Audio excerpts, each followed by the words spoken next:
Good evening and welcome to the May 23rd, 2023 meeting of the Milton Select Board. Before we begin, please join us as we recite the Pledge of Allegiance.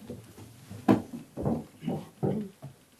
pledge allegiance to the flag of the United States of America and to the republic for which it stands, one nation, under God, indivisible, with liberty and justice for all.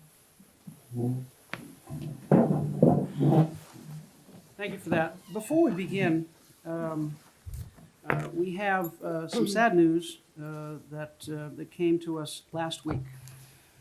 Alexander Whiteside, who was a pivotal member of our civic life here in town for many decades, passed away. Mr. Whiteside was a graduate of Harvard College and Fordham Law School. He had received his Master of Laws degree at Boston University. He was a longtime town meeting member here in town. He was raised in Milton. He lived here for more than 55 years. And he was a member of the planning board for more than 30 years and a leading member of the planning board, having served as chair on many occasions. And so it is a great loss for the town, and our sympathies go out to his family. And if we could all just take a moment of silence to remember and think about Alexander Whiteside.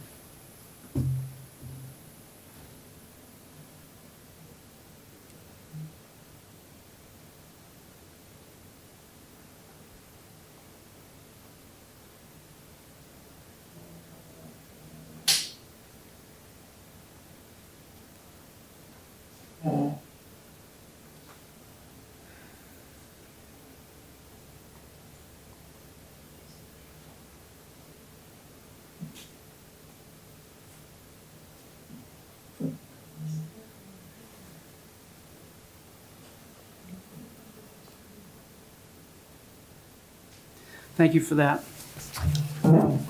Item 3 is public comment. Do we have anyone here for? We do. We have someone here for public comment. So if you could come up and put your name and address on the list, so we have the record. And public comment is governed by one of our policies and procedures, and we allow 15 minutes.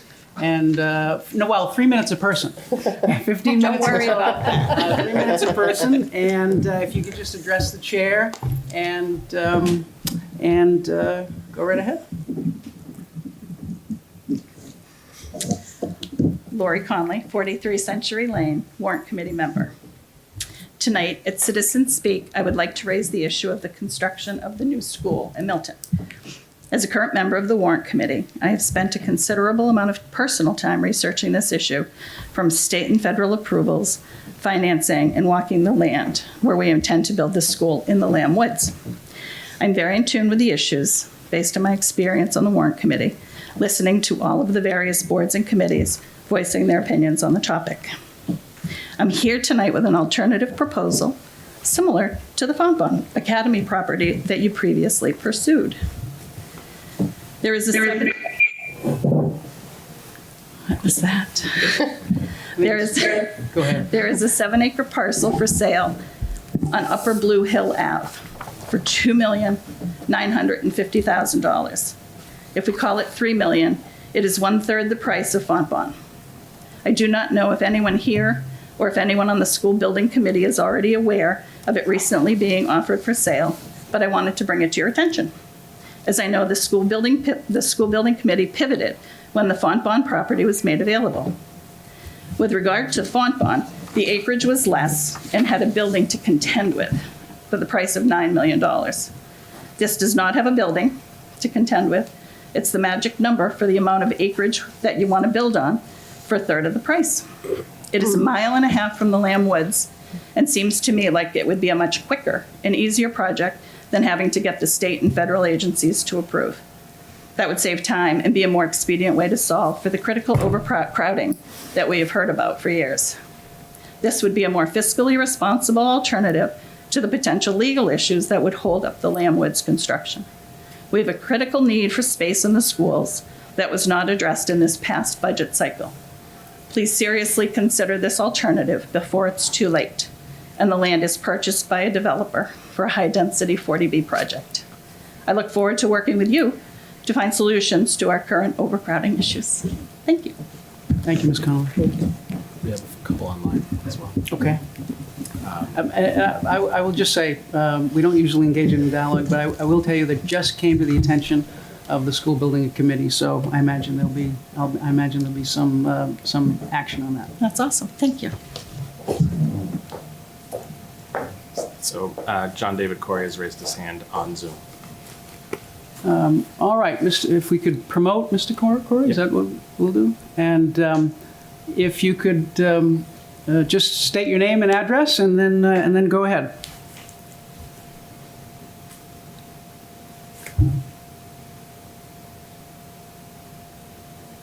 John David Corey, 1452 Canton Avenue. Thank you for taking the public comment.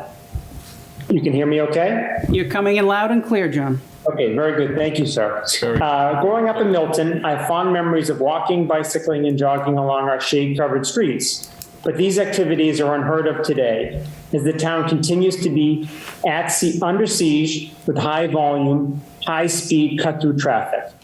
This is not my neighborhood's issue, but it's a town-wide ailment that I've brought up many times, and it continues to erode our quality of life, causing life safety concerns and generally degrading our experience living here. I repeat an earlier call, now is the time to call for action.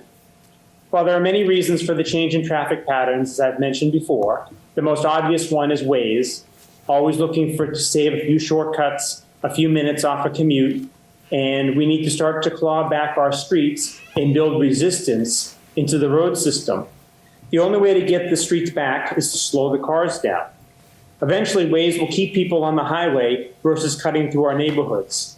And I mentioned in the past to other select board members that we all know that the cars jump off on 138, go all the way across Milton, all the way through to get onto the expressway versus staying on 95 and then going up through Braintree to save a few precious minutes. Even if we can just add a few minutes of resistance to our crosstown traffic, we will abate this aggressive driving in the town. We need a renewed commitment from this select board. Many members have changed, and I want them to know that we need to let no opportunity go unturned. Immediately put into action measures, even temporary, to slow vehicles. We can no longer accept no for regulatory excuses as an answer. We have new allocated funds from town meeting, and that should be immediately put to use for a part-time traffic engineer, which I do think is in the works. And we should put in 3- and 4-way stop signs, traffic islands, raised intersections, special emphasis crosswalks, pedestrian delineators, bump outs, chicanes, bicycle facilities, shade trees, all the above. That's what we're going to pick, D, all the above. These measures are being dispatched in surrounding communities. You go through Cambridge and parts of Canton, and they have all these roads that have friction and slow the cars down. The town has put in some of these on Governor's Road, the speed humps, Harlan Avenue, the speed humps, stop signs on Highland. There's some temporary traffic islands on Upper Canton Avenue that are just installed. These are all very helpful, but we need a renewed commitment from this select board to push this through. The Traffic Commission is meeting monthly now, which is a big accomplishment, and I think they're going to have a meeting in June. But we need to have that commission give a report every month to this select board so the public knows what's going on. No reasonable request should be off the table. And I also think that as part of a standing monthly meeting, we should be requesting the DOT to come to face the residents on conditions on Blue Hill Avenue, Blue Hill Parkway, Randolph Avenue, and Granite Ave. Even if they don't come, I think we should do a standing item on the agenda that says meeting for the DOT, and if there's nobody there, then the public knows that no one showed. Lastly, I'd just like to say that the high-speed traffic has very much affected me in my neighborhood of Upper Canton Avenue, but hopefully, with more measures to slow the traffic, we can claw back safety and the quality of life that we all deserve. So I know I've talked up many times. I just wanted to remind the commission a renewed call to action. Thank you for listening. Thank you, Mr. Corey. And do we have someone else? Pete Jackson has raised his hand on Zoom, so I'll promote him now. Let's promote Mr. Jackson.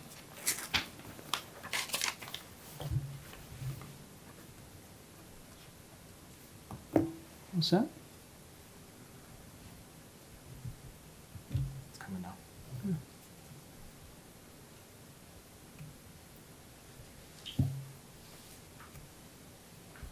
Okay, can you hear me? Go ahead, Pete. Okay, thanks. Good evening, Peter Jackson, Capon Street. Although the letter wasn't addressed directly to you, my guess is that you're aware of the Attorney General's office findings regarding the open meeting law violations related to the school building committee. They found that all the school building committee meetings related to site selection for the proposed new school violated the open meeting laws. The idealistic me would expect to see the entire process thrown out and started over, but I don't expect that will happen. What I'd like to see would be that the select board and town administration to foster a town-wide commitment to a higher level of openness and transparency in town government. Without transparency, there can be no trust. Without trust, there cannot be good government. I would like to say that the posting of the select board meeting packets is a great step that I know has helped me and others tremendously. Rather than making specific suggestions tonight, I will follow up by writing up some of the ideas about how to improve transparency and better communication within town government. And I hope that this will be a positive effort that helps all of us. Thank you. Thank you, Pete. Do you have anyone else? Nobody else has raised their hand online. Great. Anyone else from the audience? No? All right. Item 4. Before we go to item 4, just because we have, this is our first real public meeting, televised meeting with a new group. The only thing I would ask is to try to hew as much as we can to our policies and to the procedure. We're going to, I like to have free-flowing discussions, but to the extent that we can wait to be recognized and not interrupt each other and not jump in and try to just wait to be recognized, that'll make my role, which I view as really as traffic cop, a little easier. So if people follow the rules, then the role of the traffic cop's a little bit easier. So that's the only thing I would ask as we move forward. Mr. Chair, Yes. let's do intros. I'm sorry? Let's do introductions. Do you want to do introductions? Do you want to? You don't want to do them anymore? If you want to, we didn't in the past. Okay, that's fine. That's fine. But it's really at the pleasure of the board. If we want I'm to intro fine. at the beginning of the night, we didn't do it in the past because we used to have name tags here, but we don't have the name tags, so perhaps we should. But Don't worry about it. I only brought it up because you didn't mention it. Normally, yeah, no, it's just it wasn't our practice before COVID, so it's really the pleasure of the board. We can introduce. Why don't we do it tonight, and then maybe we'll have the name tags. So I'm Mike Zulis. I'm the chair of the board this year, and we can do it alphabetically. Why don't we do it alphabetically? This one alphabetically. Yeah. Which You're Aaron, next. Aaron Bradley, vice chair of the board. Roxanne Musto, secretary. Ben Zoll, member. Richard Wells. sorry, Jesus. That's all right. That's all right. That's all right. No worries. I never think I'm first No worries. alphabetically. I've been here for a while, so. Yeah. And then, so we can do that every night if we wish, or we can go with the nameplates. That's fine. All right. Item 4, discussion approval. It's really a presentation. At our last public meeting, we approved a citation for the amateur gardeners of Milton for all of their many decades of service to the town of Milton. And we have with us tonight Jean Gibbons and Ginny Corcoran from the amateur gardeners. And so if they want to join us for a moment, we have the citation with us. I don't know if you want to say a few words or come up to the front. You don't have to if you don't want to, but you're welcome to. Well, we just wanted to. Hey, why don't you come up and come up to the microphone and introduce yourself and. Thank you. I'm Jeannie Gibbs. I'm the current president of the Amateur Gardeners of Milton, and we greatly appreciate this recognition from the Select Board. We appreciate it very much. We, unfortunately, as you know, we're dissolving, and we have been here for 70 years, and we've enjoyed our commitment and work with the town, and we've maintained many areas of the town, and we have spent the past year ensuring that our dissolution is not problematic, and we've notified the select board, the DPW, and other people of some of the some of the things that we do. But we really do appreciate the recognition of it because I've been a member for 20 years, but as I said, it goes back 70 years. So there's been a huge commitment to the beautification of the town, the environment, and a lot of it has been some hard labor. We take care of Town Hall, the front of Town Hall, and there's also two other members here, Peggy O'Sullivan and Carolyn Burke. So again, we just appreciate it. Thank you very much. Mr. Chair. Comments or questions? Why don't we bring them up? Yeah, Let's bring them absolutely. up, If please. they'd like to come up. Come on up, please. We're giving out $100 bills tonight to the, I know, only to the, I know. only to the Yep. Constance Club. Come on up. Yep. All right. There's actually 40 of us. Oh, Wow. that's that's fantastic. Unfortunately, it's a sign of the times, but recruiting people mostly to take a leadership role has been the issue. Yeah. A lot of people will say, yes, I'll do this, I'll do that, but they won't be treasurer. So I've been the president for a very long time. Yeah. So that's where we're at, and it's unfortunate, but we're not the only club to be like this. But again, we really do appreciate you taking the time out of your meeting and recognizing us. Comments or questions from the members? Ms. Musto. I just wanted to thank them again for 70 years. That's pretty remarkable for all that you've done for the town. So Thank you. really thank you for everything. Thank you. Mr. Wells. I just want to say thank you both in two terms, both from a personal point during my 3+ decades with the police department. Every year you brought beautiful wreaths front of the police station. We never had to ask, they were there. And that dates back to even to when my dad was chief and Chief Murren, going back into the 80s and the 90s. And all the things, you were sustainable before the word was sustainable was even used in this town. And your selflessness in giving back each and every year in a way that most people would not even realize or know about. Right. And I just want to say, at least for me, not just being on this board as a citizen, but especially one of the benefactors that you took care of every single year to beautify. I just want to thank you. Thank you. Very And much for that all is you one did. particular issue that we feel badly about that we can't maintain. That was a tradition every single year. One of the things we did do at the gazebo is we used to put the garland all around. I remember. We did purchase some faux garland and some containers, and the DPW is going to store them for us. And at least 2 of our members are going to go up this year and make sure that they're put on correctly. Ms. Bradley. That might be, I'm just asking to be recognized, that might be a wonderful community service hour project for our high school students to do, to take on, is to put up the garland and wreaths. I'm sure we can purchase some wreaths that, unfortunately, to reuse them would have to be artificial, but we could probably figure something out for a community service project for some of our high school students.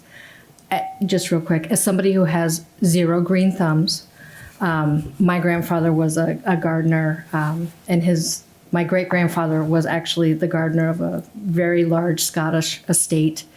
I did not get any of those genes and can kill anything except for a succulent. So I just want to say thank you. Thank you for everything that you've done. And let's see if we can make sure that we connect our high school folks with y'all to make sure that that continues so that you don't have to worry about that not happening, okay? And that was, we had 2 fundraisers a year. And one of them was the plant sale that we had every May. Geraniums. And the other one was we raffled off, the widow would have their house decorated by us for Christmas. That was a very, very well-received raffle, or I should say sale. It was an opportunity. It was a decorating opportunity, actually. It was not a raffle. So those are the funds that we used for the beautification around the town. And that was how we paid for the wreaths. We gave 3 $1,000 scholarships to Milton High School students every year. And we did it this year. We have probably enough money left to continue for the year after. But we always asked the guidance counselor, and they were very, very good about it, to select seniors that were going into an academic setting that would support our mission, which was the environment, horticulture. And Scott Devlin at the high school has been just terrific with that. Last year, one of the young men was going to UMaine for forestry. So we always enjoyed doing that. It was great.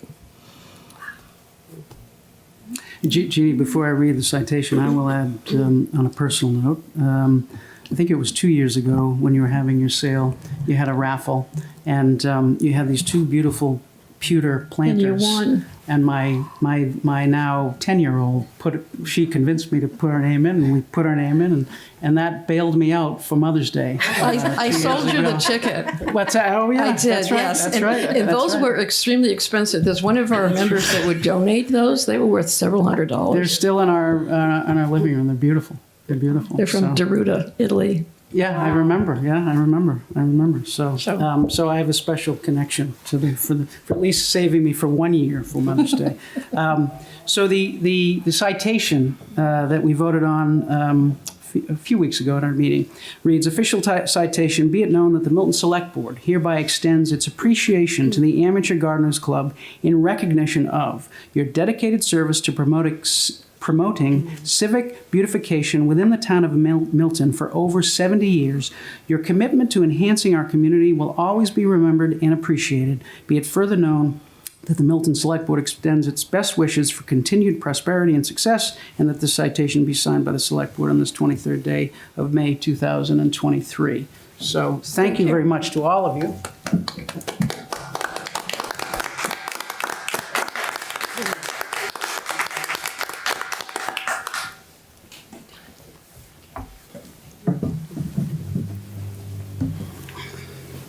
We wanted to give you a bottle of wine, but they don't allow liquor on the council on the aging building. So we had, just pretend we did do that, okay? All right. Item 5, public hearing, application of Cellco Partnership DBA Verizon Wireless for small cell facility installations on Canton Avenue. This is a public hearing. We have a procedure for public hearings that requires us to give public notice, which I presume has been completed, and the public notice being publicized in the media, making available the information related to this hearing, and giving all persons an opportunity to be heard in accordance with our policy. And that's what we're intending to do now. And so I will declare the public meeting open, and we will now ask, given our procedures, a brief presentation from the applicant, which is again, Cellco Partnership, DBA, Verizon Wireless for small wireless facility installations on Canton Ave. And I see someone here, and I assume that's our presenter. Good evening, Chair, members of the Select Board. My name is Sean Conway. I'm here representing Verizon Wireless, Cellco Partnership, DBA, Verizon Wireless. We're here for an application to install 2 small cell wireless facilities on existing utility poles on Canton Avenue. It's pole 379 and pole 38, where we will attach an antenna to each pole, as well as 2 radio head devices, a diplexer, and a meter on each location. The Milton SC10 on pole 379, the antenna will go at the top of the pole. Milton SC11, the antenna will go in the communication space a little lower down on the pole. That's done so because of the Eversource restrictions and guidelines that we have to look at while we're attaching to a pole that's owned by Eversource.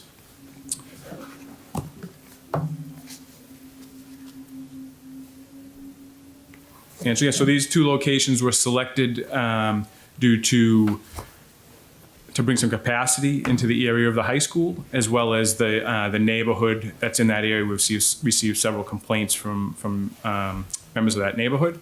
So these 2 small cells should come in and be able to handle some coverage in that neighborhood area, as well as bring some capacity into the high school area. Obviously, as you guys know, high school students are always using their phones, and I think it gets busy in the high school area.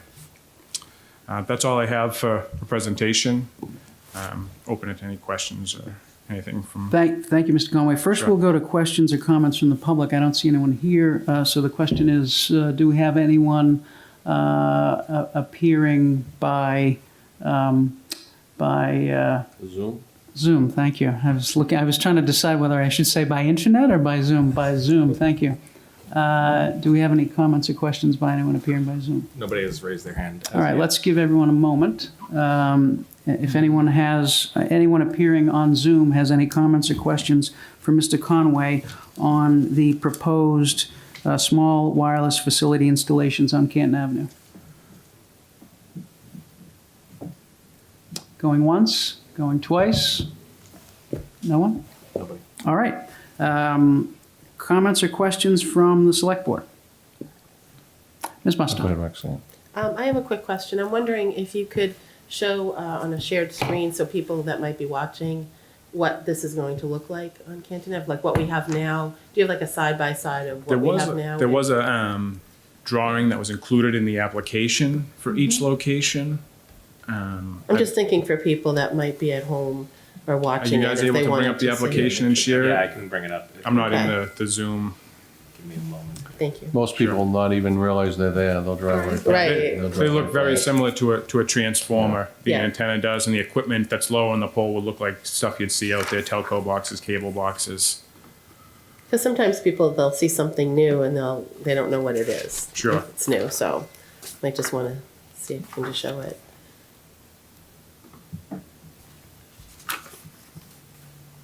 And my other question is, when would these be going up?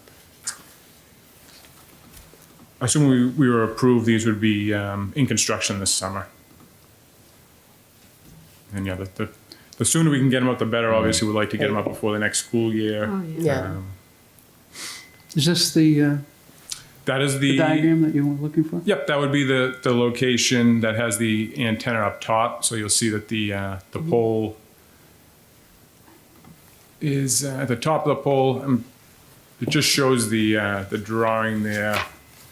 You have to bring it down a little bit further.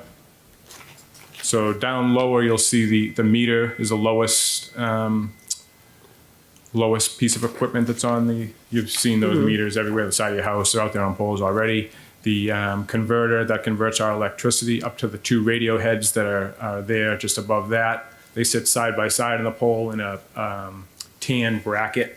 They sit in that, and then the diplexer and cables will run up the pole in a U-guard to the antenna at the top of the pole, and the antenna is painted a gray. It comes out of the box in a gray color. And how far is it on top of the pole? How big is the antenna? It is. Let me give you the exact measurements. Or just a ballpark. Is it like a couple of feet or? Yeah, it just sits right on the top of the pole. We have a small bracket that would go above the top of the pole, and then it would be attached. Actually, in this one, we do have a extension for 4 feet. Okay. And then just above that would be the small bracket that I was talking about, and the antenna attaches to that. Thank you. Other comments or questions? Mr. Wells? So, fortunately, I know more about interoperability and wireless communications than I ever wanted to from a prior role I had. So I'm going to put this in lay terms for the residents of the town that live in this area. So anyone who lives within the radius, particularly the Ewan parents, anyone who uses Ewan Rink, anyone around, as you said, the high school, Canton and the Parkway, that is what you would refer to as a hole. It is a negative hole in the town where you commonly drop calls. The purpose of doing this is to eliminate that. To fill in the hole, correct? And we've done that in prior locations within the town in the past. Yes, we have. Yes. That's it. That's all. Thank you. Sooner the better. Mr. Zoll? I'm assuming, but I want to make sure that I'm clear about this, that this would only be patching the hole for Verizon customers. Correct. This is a Verizon install. Only our network will benefit from this, correct? My suspicion is you're going to get a lot of new high school customers because I have AT&T and it's terrible service there. So my kids are going to be asking. It's all about infrastructure. Whoever Yeah. has the most Yeah. infrastructure Yeah. has the best. I'm always dropping calls on that one. Anything else, comments or questions? Two things for me. Number one, Mr. Conway, do you know if the abutters have been contacted? We did have the list of the abutters. They were, yep, they were notified. Okay. And did you hear anything back from the abutters? We did not, can I ask if Derek Mayhew, he's our site acquisition consultant. Derek, are you on the Zoom? He is. I can promote him if that's. Yeah, please do. I'll just confirm that Derek didn't receive anything back from the abutters.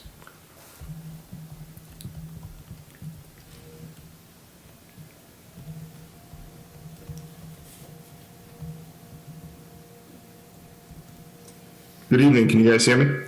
Yes. How are you? So no, we haven't heard anything back from any of the abutters. The notices went out about 10 days ago, I want to say, and we had no response. Ms. Bradley? Thank you, Mr. Chair. I was just curious to make sure that you actually sent notices to all the people that were actual abutters. In the past, there's been an issue with the folks that are actually abutting a new structure or anything new, not actually getting notices. So I just want to confirm with you that you sent it to the folks that actually abut this area that you're discussing this evening. Yes, correct. We got a list, and I forget the woman at the town of Milton that sent it over to me, her name. Perfect. But it was a list of all abutters within 300 feet. Thank you so much. You're welcome. Other comments or questions? We voted on this, Mr. Chair? No. Yes, we are. After we close the public You hearing, wanna we will close? vote on it. I'll make a motion to Well, close. I just have one more Okay, go thing. ahead. If we could just, the second question I have, Mr. Conway, is about pole attachments. And I understand these are Eversource poles, not Verizon poles. They're Eversource, they're jointly owned by Eversource and Verizon.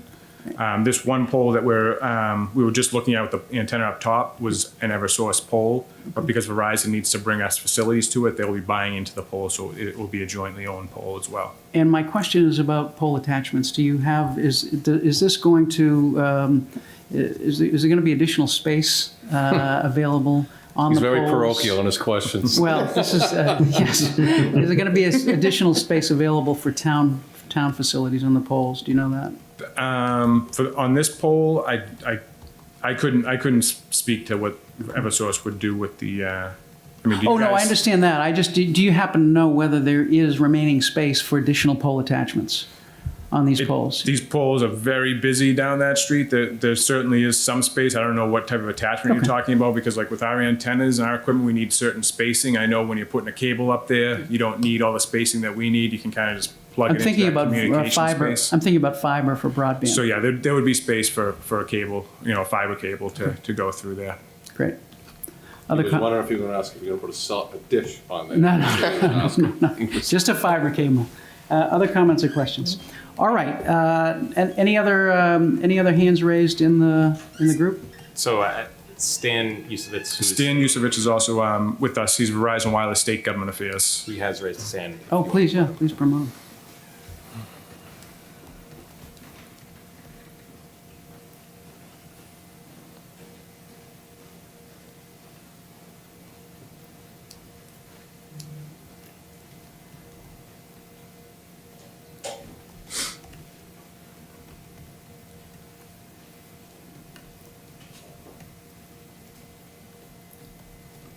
Is he on?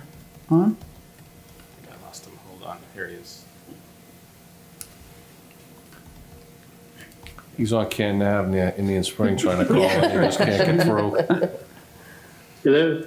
Mr. Yusevich? Oh, thank you. Just to answer your question more directly in terms of available space for municipal cable, there is. Typically, as the former chief had mentioned, there is municipal space. Usually it's occupied by fire alarm, but it is available for municipalities, and they can be licensed for free, essentially, through our licensing department. So if that is the request of the town, I'll certainly take that up and advance it. Thank you, Mr. Yusevich.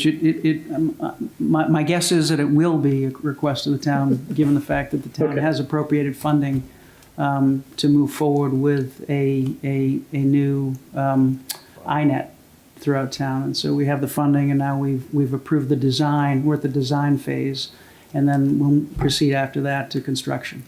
So the key is to make sure that you're licensed, you're part of the database, so that we don't get into a situation where, for instance, there might be a double pole that we don't know that you're on, you're holding other people up.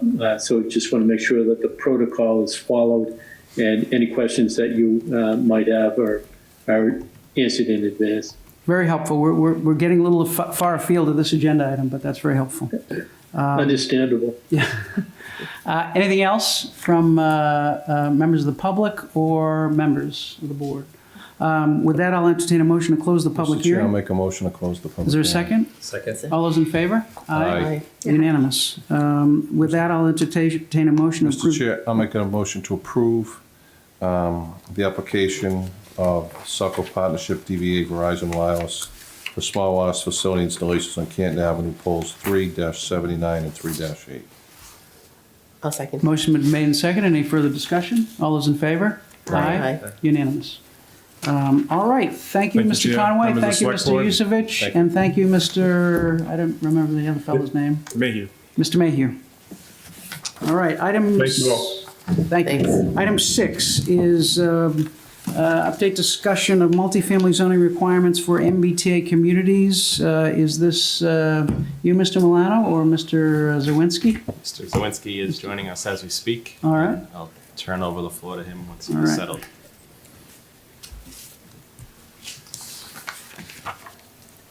Hi, everybody. Can you hear me? Yes, we can. Thank you, Tim. So thank you for having me. Tim Zerwinski, Director of Planning and Community Development. I have some slides. It is a stripped down version of a presentation I gave at a public forum last week. If you want all of the juicy details, that forum was recorded, and that recording has been posted on the MBTA Communities page on the Planning and Community Development website. The material tonight hopefully takes advantage of your familiarity with the legislation. We're going to go like really straight into some weeds here because that's kind of where we are in the process of trying to develop this zoning. As you're hopefully aware, Milton is classified as a rapid transit community. There are 3 tranches of MBTA communities: rapid transit, commuter rail, and adjacent communities. And they each have different deadlines for when they're obligated to pass compliant zoning. Rapid transit communities are up first. Our deadline is December 31, 2023, so the end of this year. So we are right in the thick of trying to come up with some compliant districts that meet all of the guidelines and all of the parameters that the state has set up. So I'm going to try to run through these slides as quickly as I can. If you have any questions whatsoever, general, specific, or otherwise, very happy to address anything that's sort of not presented in the material. So I am going to share my screen, and can everyone see that? Yes. Okay, so just as a reminder to everyone, these are some of the parameters that we're responsible for hitting under the MBTA communities legislation, which again, very briefly, is a state law that was passed that requires towns with MBTA service to develop a by right multifamily zoning district of a reasonable size within half a mile of transit.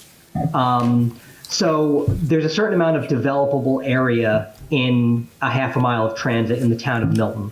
The analogy that I use, or the comparison that I use, is City of Newton has the D line and a couple commuter rail stops, and those are squarely in the center of the city. So the half mile radius around each of those stations is available to create a zoning district. Our developable area is reduced by virtue of the fact that our trolley tracks are effectively on the border of town. So a lot of that radius is either in the reservation or in the city of Boston.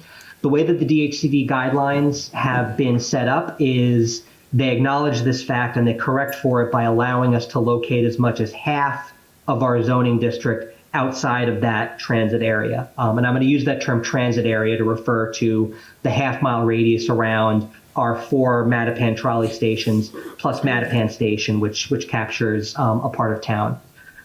So we can split the district half and half between the transit area and literally anywhere else in town.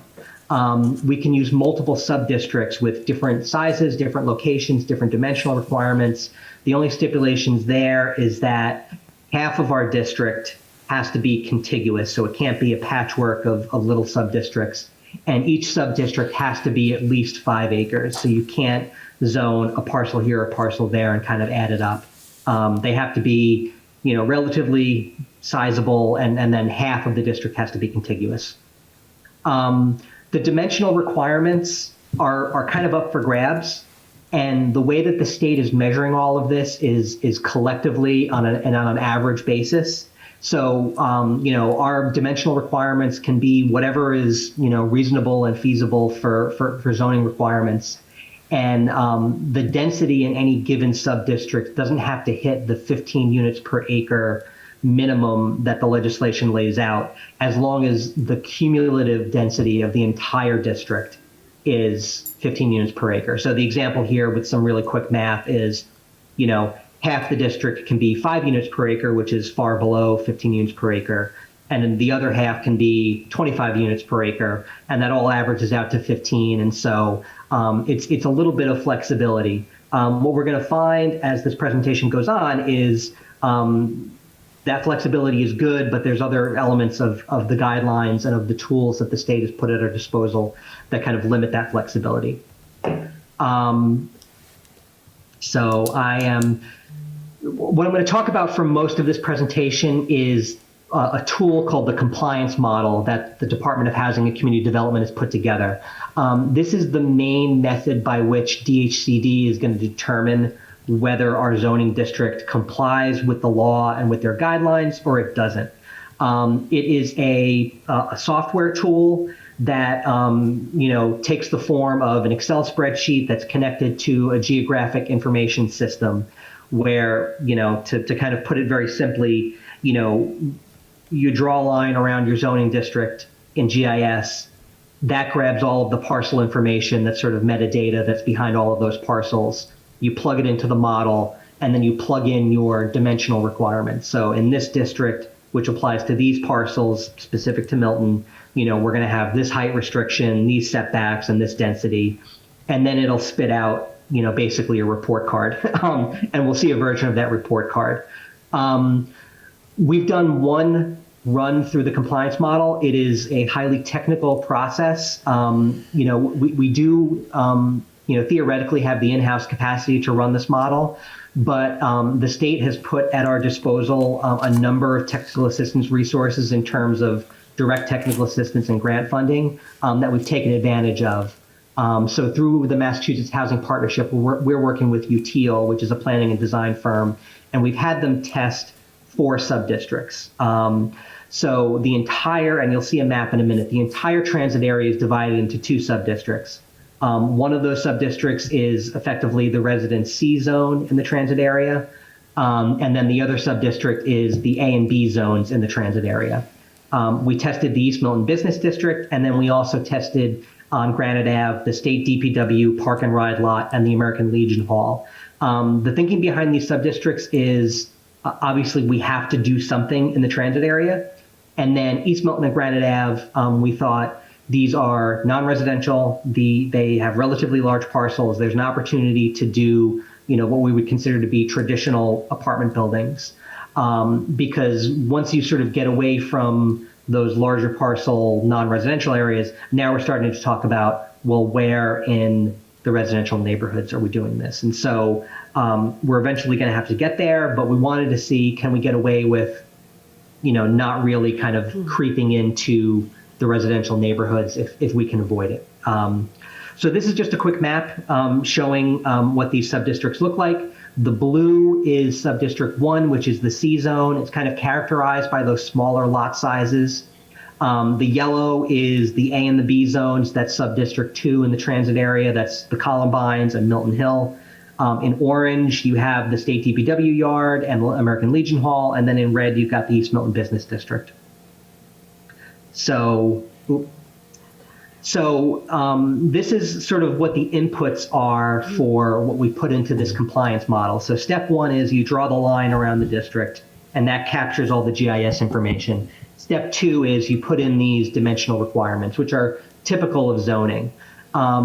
In the transit area, the only real difference between the underlying zoning and this is obviously the maximum units per lot. In town of Milton, it's 1 unit per lot almost exclusively. And then the minimum lot sizes have been reduced. So in the green district, we have a 5,000 square foot minimum lot size. In the yellow district, a 10,000 square foot minimum lot size. All of the remaining setbacks, building heights, parking requirements are actually the same. And then some of those restrictions kind of go away in the Granite Ave, East Milton districts. Again, kind of acknowledging the fact that these are larger parcels. We want to give the opportunity to sort of do, more kind of apartment building style, style structures. In the transit area, we've limited it to 3 and 4 units per lot, which 3 is the minimum number of units you can have in a multifamily building and still be considered multifamily. Before I continue, I kind of dove right in. I'm going to use the term testing a lot here because that's exactly what we're doing. We're testing things. Nothing's final. Nothing's going to be final until town meeting. And quite frankly, there'll be a lot of process before it even gets to town meeting, to say nothing of, a public hearing at the planning board and a lot of outreach that we're going to be doing. But, right now, what we need to do is set a baseline for, here's what this looks like, and where do we need to add things, where do we need to subtract things, where do we need to kind of adjust the dials of these dimensional requirements. So these are all tests, and they're going to be tests for a while until we start to refine things into something that looks like it might be compliant. So why do we test these subdistricts? What our approach as a department is to try to give the town as many options and as much flexibility as possible. There are unyielding thresholds and requirements that the law has. 15 units per acre, no age restrictions, reasonable size gets defined in the guidelines. The guidelines that DHCD has promulgated create a number of additional restrictions and constraints. So in a lot of ways, there's no choice in some of this stuff. We've got to do at least half of something in the transit area. We don't have a choice of where to put it. They're making us do that. So these tests are kind of intentionally testing more than is necessary so that you can sort of put everything on the table and then start to whittle away either dimensional requirements or whittle away the borders of subdistricts, based on what the town's priorities are going to be. And that's something we'll get into a little bit later. There are a couple constraints that the model, which is the tool that every community is going to be using, and DHCD put it together so that they have a single standard that they can judge towns by, which is efficient, and you understand why they would do it. But, Milton is a lot like a lot of other towns in a lot of ways, but Milton is also unique in a lot of ways. One of the constraints of the model is that it only responds to the parcels in town as they exist today. And so that's going to drive decision-making on dimensional requirements in a way that if we didn't have these restrictions, we may do things differently. So because much of the C zone in the transit area is actually, C zone is a 7,500 square foot minimum lot size. Most of those parcels are actually much smaller, between 5,000 and 7,000 square feet. And, you can't jam 10 units on a 5,000 square foot parcel. You just can't do it. So there's really a ceiling on how much density we can get in the C zone. The other thing, and this will be a through line throughout this presentation and frankly throughout this process, that, one thing that I've learned, through the zoning processes that we've done and the projects that we reviewed at the planning board is maintaining the physical character of the town is a priority. And until it stops being that, I'm going to make that assumption. The larger parcels in the yellow zone, the A and B zones, are big. We have acre parcels within a half a mile of transit. And those can technically, just if you're looking at a map and you're looking at parcel lines, those can support a significant amount of density. But those areas happen to also be the most historic part of town and really character defining for what we think of as the physical character of Milton. And so to sit there and say, an acre parcel on Milton Hill, you can put a 20 unit apartment building on it, there you run the risk of tear downs of really affecting the physical character of town. And so that's one of the reasons why, although we put a relatively small minimum lot size of 10,000 square feet, we capped the density at 4 units per lot, which in both of those transit subdistricts, we're trying to suggest dimensional requirements that give those houses the best chance of being redeveloped through additions and renovations rather than tear downs. With by right zoning, once the zoning's in place, you can do what you want, but you can set up restrictions and dimensional requirements that really guide people towards renovation, addition, put an extra floor on if you can make it, put an addition on the back, rather than just wholesale tearing down, a house that defines the character, the physical character of a neighborhood. So the outputs for the compliance model, and what we're looking at is, there are 3 thresholds that we'll talk about in a minute. The unit capacity, which is how many potential units could this zoning create? The size, the minimum size is 50 acres. And then what is the density overall of the district? So you can see in the transit area, we're way above everything. Our unit capacity threshold is 2461 units. We're way above that. We're way above on the district size, but we're way below on the density of the district when you look at the transit area. When you go into those other districts, Granite Avenue, East Milton, again, tons of units being produced, in these districts potentially under these, requirements. And the density is really high, 34 and 46 units per acre. But because the size of those units or of those districts is so small relative to the transit area, it's really not creating a big boost for the overall density. So all of that taken together, you can see this is the report card that I was talking about. So yes, we're compliant on the unit capacity in this scenario. Yes, we're compliant on the district size in this scenario. No, we're not compliant on the district density, which is 8.3 units per acre, just a little bit more than half of where we need to be.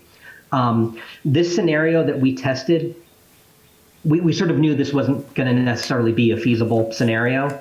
I think, and I've admitted this, in other public meetings, I'm more of a go-go development guy than a lot of folks in town.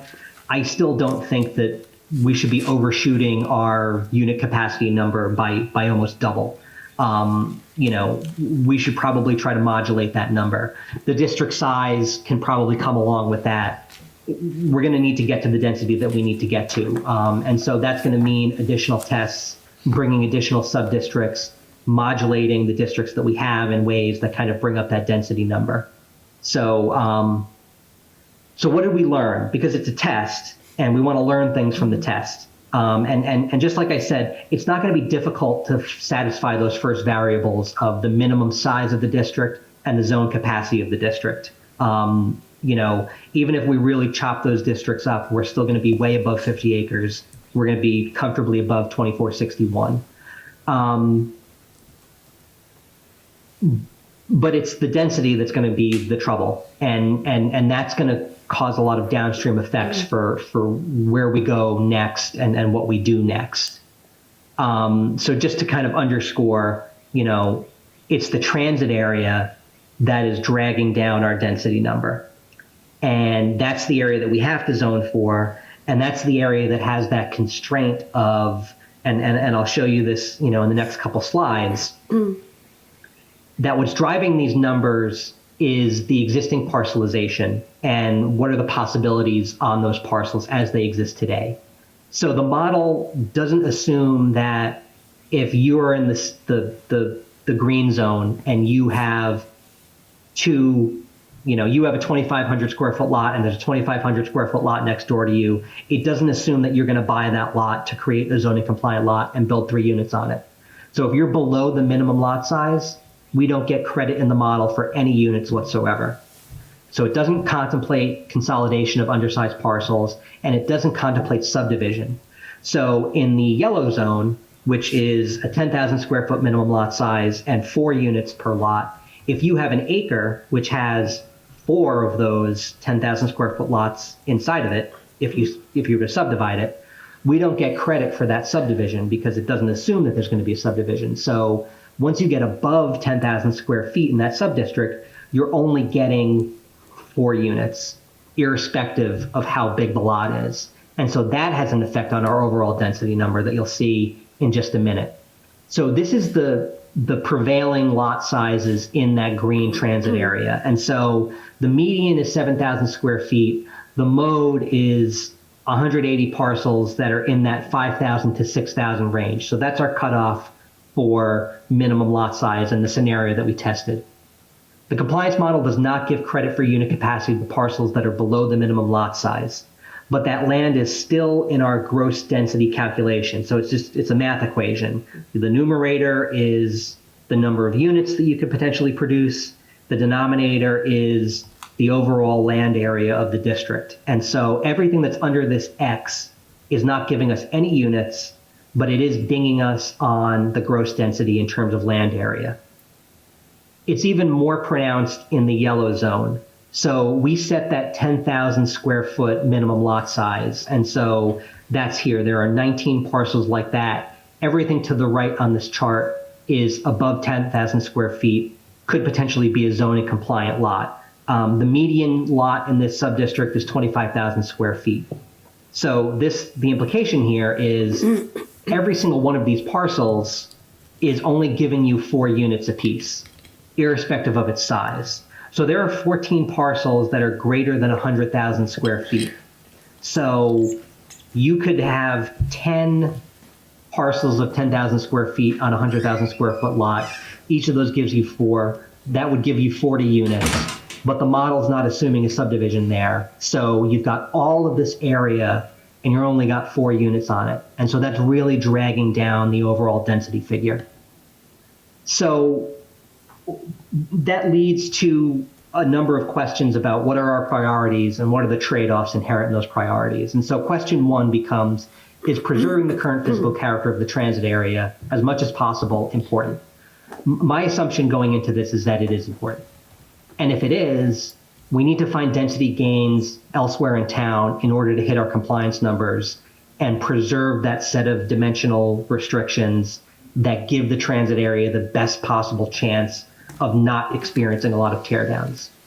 If preserving the current physical character of the transit area isn't important, then we can find our requirements in the transit area and crank up that density and we're off to the races. I'm being a little flip there, but it is a question that we should probably have an explicit answer to. Is locating new housing in different locations throughout the town important? This is an equity question. To the extent that new development has impacts, the transit area is going to get a significant number of impacts. So if it's important to locate new housing in different locations through town, then we've got multiple options for multifamily housing throughout different areas in Milton. And we can locate up to half of our district outside of the transit area.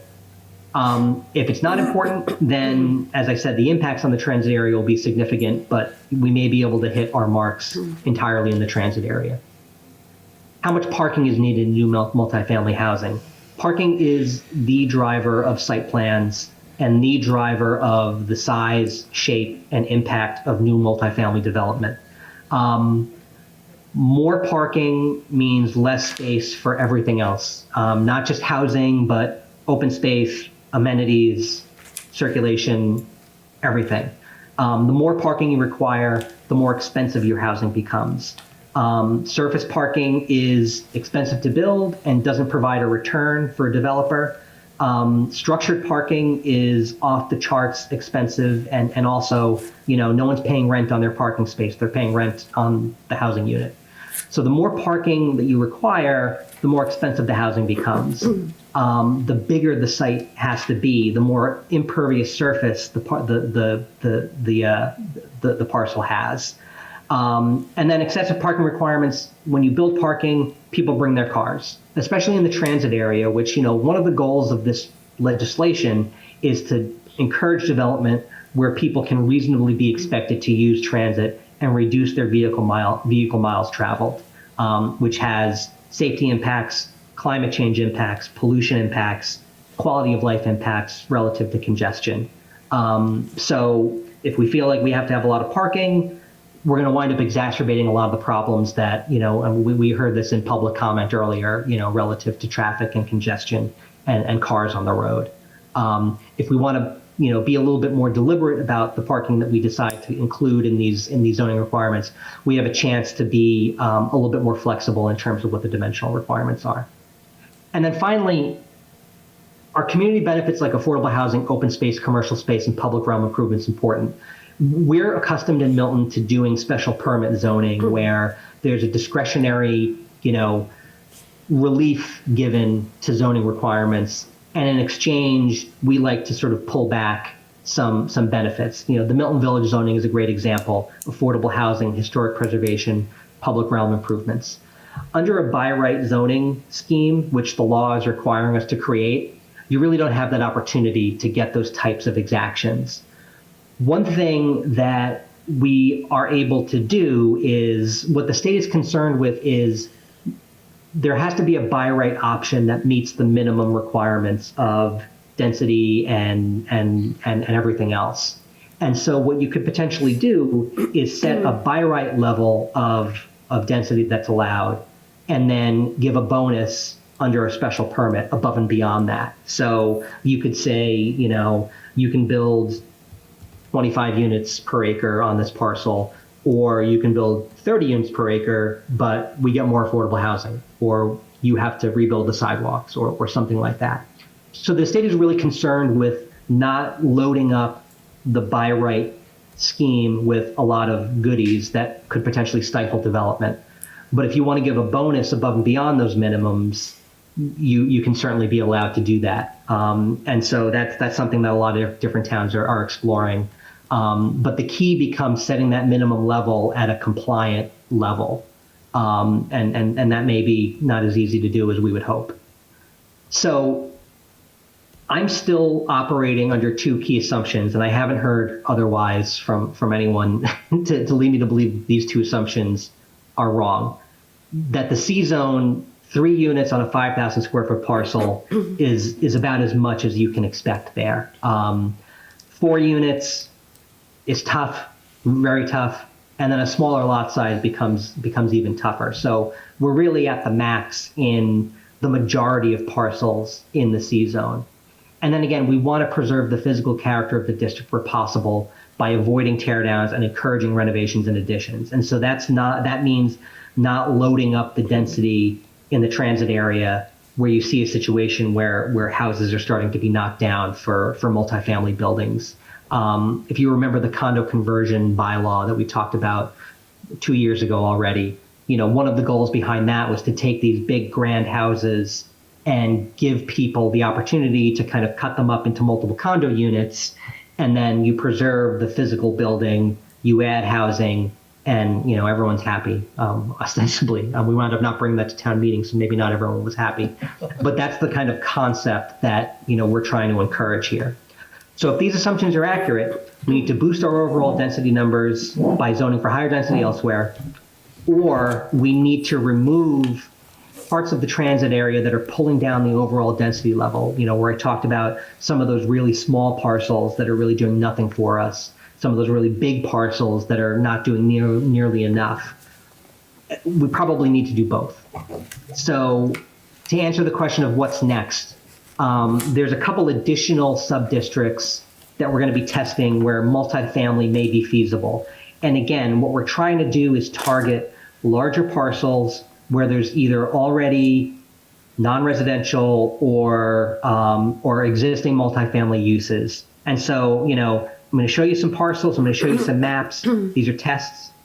As I said earlier, what we're trying to do is put as much on the table as we can for public, for town meeting members, for the planning board, for you, so that we can start to take things off the table and still sort of be compliant. So on the left, we're looking at Fuller Village and 1200 Brush Hill Road. There's the potential to, Fuller Village is already multifamily, not at the density that's at the minimum level, but we could potentially create a zoning district that kind of ups that density to kind of hit compliance. On the right side, the A. Thomas and Sons landscape area plus the Animal Rescue League land off of Randolph Avenue. Again, large parcel, non-residential use. It is adjacent to a residential neighborhood, but it is on the state highway, kind of on the outskirts of town. We thought we want to see what's possible there and how can that contribute to our numbers. We're going to refine some of the larger parcels in the transit area. So what you're looking at here on the left is the Milton Village and Central Ave business districts. We're going to dial up the density levels on these highlighted parcels, which either already have existing multifamily or are redevelopment parcels by virtue of their current use. There already is multifamily here in this district. It is tolerable, and if it can help us hit our numbers, then we think it's worth taking a look at. And then on the right side, on the other side of the transit area, we have Unquity House at 30 Curtis Road, which again, big multifamily building on a big parcel. We want to see what that subdistrict can do for us. And then we're actually going to be expanding the Granite Ave district to kind of loop into Granite Ave, which is the office building right by the interchange there. Could be a potential redevelopment for multifamily, again, on a state road, on the outskirts of town. Just so people aren't frightened, part of the marsh is technically in this district. One of the ways that the compliance model operates is state land, wetlands, DCR land that's part of an ACEC or part of a state reservation are unbuildable, but you can use them to kind of create a contiguous district. And so there's not an assumption there's going to be any building there. We're not going to get dinged on that area for our gross density calculation. It's really just there to loop in that other parcel up there. So this is my last slide. We're going to be holding monthly public forums, similar to the one we held last week. Our next one's on June 15th. It'll be in the Keys Room. We're going to be doing them every month over the summer. We're going to be putting all of our information on this page, on the Planning and Community Development page. We're going to be at the farmers market. We're going to be on the lawn on Wednesday nights. We're going to be all over town. We're going to be talking to the PTO. We're going to be talking to, everybody. So tell all your friends. You can sign up for our email list. Every forum that we have that's recorded gets posted there. Every piece of information we produce gets posted on this website. We're doing additional compliance testing. As that information comes back to us, we're going to report back to the planning board. We're going to report back to you. We're going to report back to the public and get to a point where we can start talking about, okay, we have compliant districts.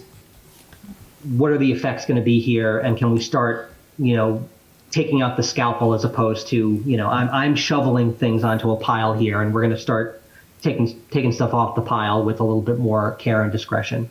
So that's all I've got for now. I know that was a lot, technical stuff, quite frankly, boring stuff. But this is how the sausage is getting made by us and quite frankly, by a lot of communities in the rapid transit areas. So thank you, Tim. That's that. Thank you, Tim. Happy to take any questions. Great. Please hit me. Great. Thank you, Tim. Questions or comments from the members? You got an hour? I think Roxanne beat Tim. Ms. Musto. Okay, thank you. I just have a quick question. So we're classified as a rapid transit area. However, we have the trolley. So again, I'm wondering what we've done about that to see about reclassifying us, because I think, we're being compared to like Brookline and places that have active trolleys. So I don't understand why we are not trying to look into that or trying to, well, maybe we are, but what are we doing about that? Because I think that is a big concern. That would be my first question. Yeah, and thank you for that. And it's actually a question we've heard at public forums that we've done. What I'll say first is this is going to be something that's up to you, and I'm assuming that you want my input and advice on that. Because ultimately what it's going to be is if the select board, as sort of the chief executive of the town, feels that this is an issue worth reaching out to the state on and seeing if we could potentially get some relief, it'll come from you all. So that's the first thing. And then, what informs that is, and this is a bad answer to the question, but it is really quite simple. DHCD and the legislature are piggybacking off of how the MBTA classifies its own system. And if it's as simple as going to mbta.com and looking up the maps. The Mattapan trolley line is rapid transit service, and they consider it to be rapid transit service. And so when DHCD says rapid transit communities are a certain type of community, commuter rail communities are a certain type of community, and then if you don't have commuter rail service but you're adjacent to a town that has commuter rail service, you're another type of community. And so it's literally pegged to the T's own classifications of its own service. So what I'll say about that is this, that, obviously the Mattapan trolley looks different from the red line, the blue line, even the green line. There's similarities to the green line, obviously, but, we've got the old PCC cars. It's a different sort of, set of infrastructure and rolling stock. What I have found in research, based on numbers that the T produces, and again, this is, these numbers are from 2019, which is the last, set of complete comprehensive data that's available. In terms of headways, which is, the measure of, a train comes to Central Ave station and then you look at your clock, the amount of time before the next train comes, that's your headway. And that's sort of a measure of how frequent your service is. The Mattapan trolley headways are competitive with the D line through Brookline and Newton, which I think is probably the most comparable amount of service in the system. It far exceeds the red line, which it feeds into. We've got between 6 and 8 minute headways on the Mattapan trolley compared to 10 to 15 minute headways once you get to Ashmont. So, again, the caveat being, obviously service has been compromised throughout the system. These are 2019 numbers. If you assume that everyone has got the same degradation in service, we're still, doing the same as we were, on a relative level. The trains are coming at a good enough clip. There's a question of capacity. Obviously, the trains can come as often as they want, but if they're jammed up, to crush capacity, they're not going to do it any good. We are not near crush capacity on the Mattapan trolley line. Crush capacity is kind of what you would imagine it to be. Everyone's kind of jammed in, standing room only. So there is capacity there. This, if there is development on the transit corridor, that capacity will get soaked up. The Mattapan transformation project, which I know everyone understands is, behind schedule and over budget, but there is a project, an infrastructure project, a capital project on the T's part to refurbish that rolling stock, repair the existing stations, and eventually get new rolling stock that will have higher capacity. So ultimately, what we would be asking is for DHCD to carve out what is a bespoke, exclusive kind of classification for the town of Milton, because we are the only MBTA community under this legislation that has this type of trolley. And we would be saying basically like, look, your rapid transit community classification, your commuter rail classification, your adjacent community classification, we need to have a special consideration. There could be an argument there. And if the select board's inclined to make it, I'll provide, whatever support I need to do. My advice would be to kind of take a different tack, and which the tack that the city of Newton has actually been taking. They have, the Green Line is what it is, but their commuter rail stations are really not good. And, what they have been approaching the T with, and the state and DHCD and whoever will listen is, look, we're doing our best to play ball with this, very disruptive and very impactful legislation. We're doing our part. You need to do your part. And so, we have obviously, been aggressive with the T in other respects, justifiably. And I think there's an opportunity to sit here and say, like, look, you're asking us to do something based on the reliability and the frequency of your service. So let's make sure that you've got frequent and reliable service.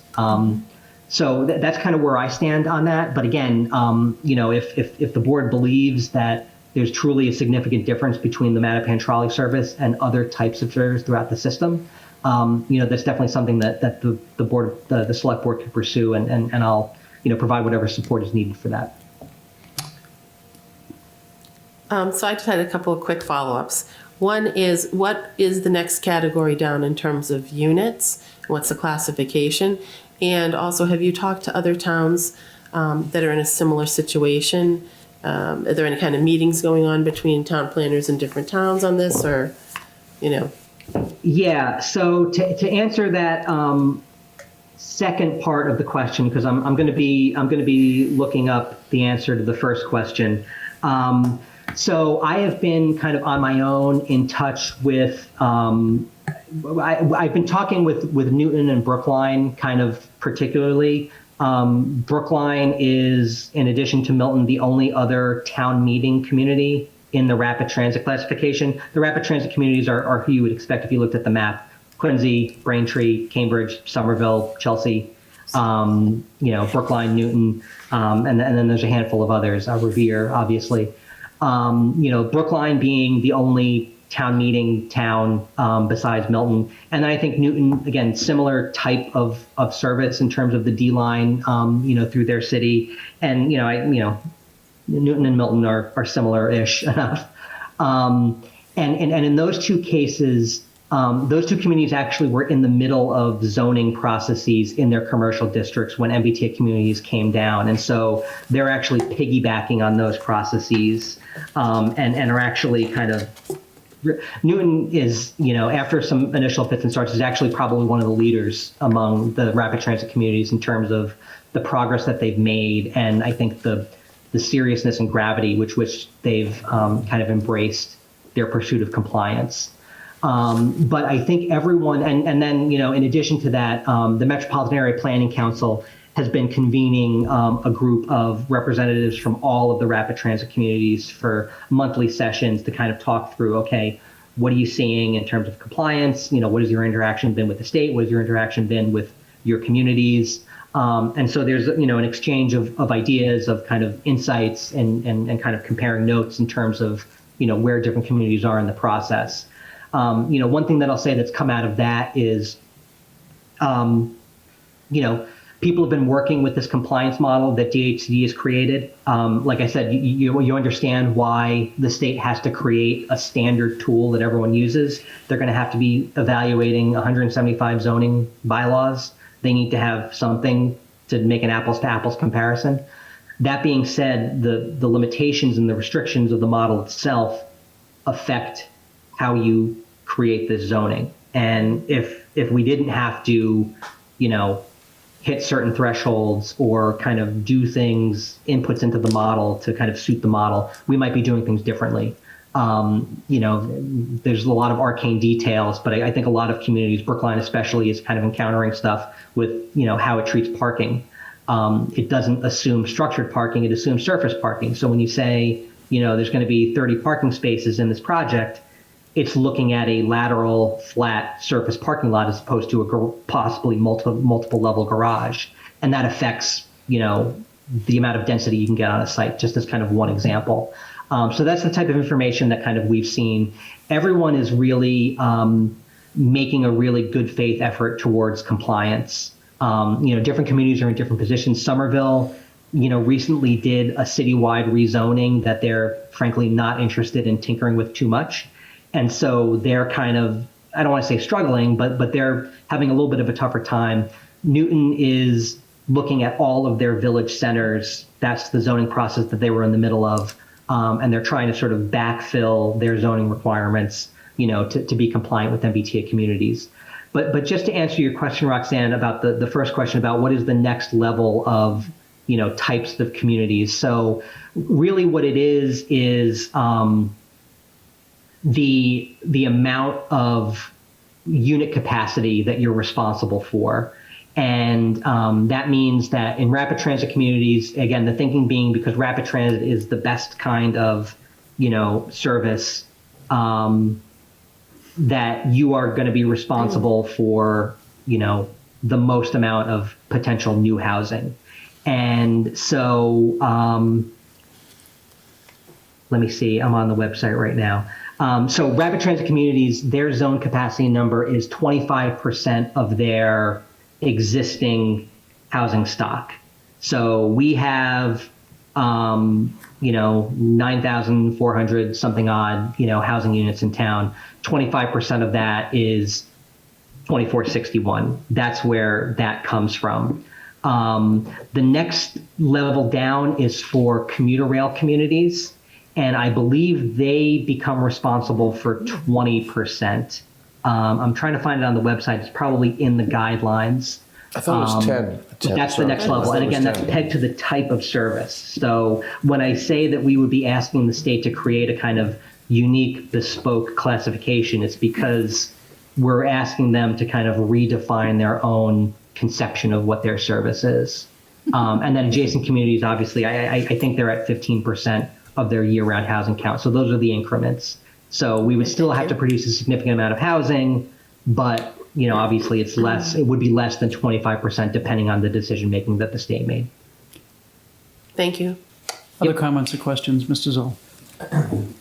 Tim, I was at the forum that you did last week. I thought you did a great job. Just wanted to say that, and it was really nice to see so many folks from the community out and asking questions. Ben, can I just really quick? I want to correct some of those numbers because I finally brought it up at the table. So rapid transit communities, the percentage of their total housing units, they're responsible for 25%. Commuter rail communities are responsible for 15%. Adjacent communities, 10%. And then adjacent small towns, which is the fourth classification, 5% of their total year-round housing stock. The 20% number was from a previous iteration of the guidelines that had another tranche for bus communities. So again, if there was going to be a special carve out for town of Milton, I would anticipate it would be between that 25 and 15% number. Sorry to interrupt. I brought up that. No, thanks. It's good to be accurate. So I was just commending you on the forum. I'm glad that you're doing this monthly. I think it's really important, and I've seen at like Coffee Break and other places the posting about these forums. So I think you're doing a great job there. Just an idea for you, maybe even more than anything else, would be maybe a questionnaire or a survey of folks that are particularly in the transit corridor, because it's going to be up to them about what happens to their property, right? Like if they have new zoning, it'd be interesting to know, like, is everybody there planning on selling immediately and moving, or is everybody kind of sit tight and see what happens? Like, kind of that might give a bit of a sense of like what can people anticipate from their from their neighbors and their community. So that's not really a question, that's just kind of a thought. The question that I had was one of the things that came up in that forum was the question of like how are we going to fit 2,400 new families into Milton, where we've already got overcrowded schools. And I think obviously we're working on the school thing, but there was kind of an important point that came up that, we're not actually talking about 2,400 total new units, because you've got families on all of these lots already. So I think it'd be an interesting sort of number to kind of look at, both in terms of like, well, here are all of the new units that we've got, but then also what does this mean in terms of our total new number of families? And then obviously we're assuming that this is not happening all at once. We're assuming that this is happening over a number of years. In some cases, it may never even happen. Folks don't want to, do anything to their homes. Yeah, thank you. And I think it's an important point to kind of, remember. And I'll give you a great example of kind of how we're doing this. 2461 is an eye-popping number for everybody. My eyes popped when I saw it when it first came out. But that number is I'm confident saying entirely theoretical. There is no chance in our grandchildren's lifetime that we will see 2,461 new units produced under zoning that we produce under this legislation. I like to say all the time, in 1938, when we passed the current zoning that we have right now, the committee that put together that zoning, said we have a zone capacity for, 60 to 70,000 Miltonians, which obviously we have not hit even close to that for a variety of reasons. But, that's not take it to the bank type stuff, but, that's just how zoning works. Not everyone's going to redevelop at once, if at all. Especially when you have thousands of parcels, that's thousands of individual decisions to redevelop or not based on everyone's individual circumstances. But I think, the issue of, there's the unit capacity, and the way that they think about unit capacity is you look at the parcel as a blank slate. So it doesn't matter what's on the parcel right now. What matters is what does new zoning allow on that parcel. So we've got predominantly one house on one lot in these districts.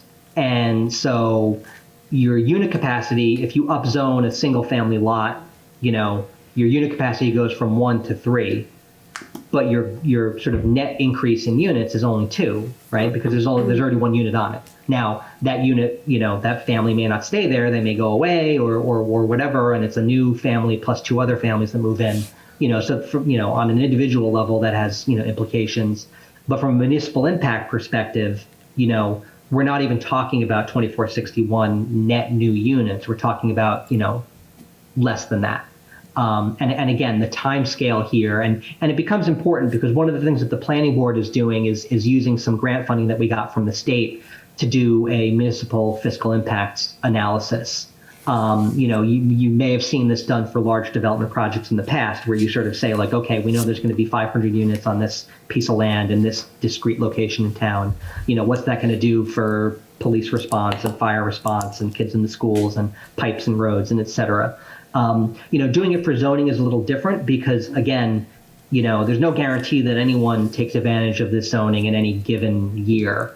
And so you really have to start to make some assumptions about, what is the time scale we're looking at, because if you're asking, what is it going to look like if we get 2461 new units, your time scale is hundreds of years, which is not really important information to have.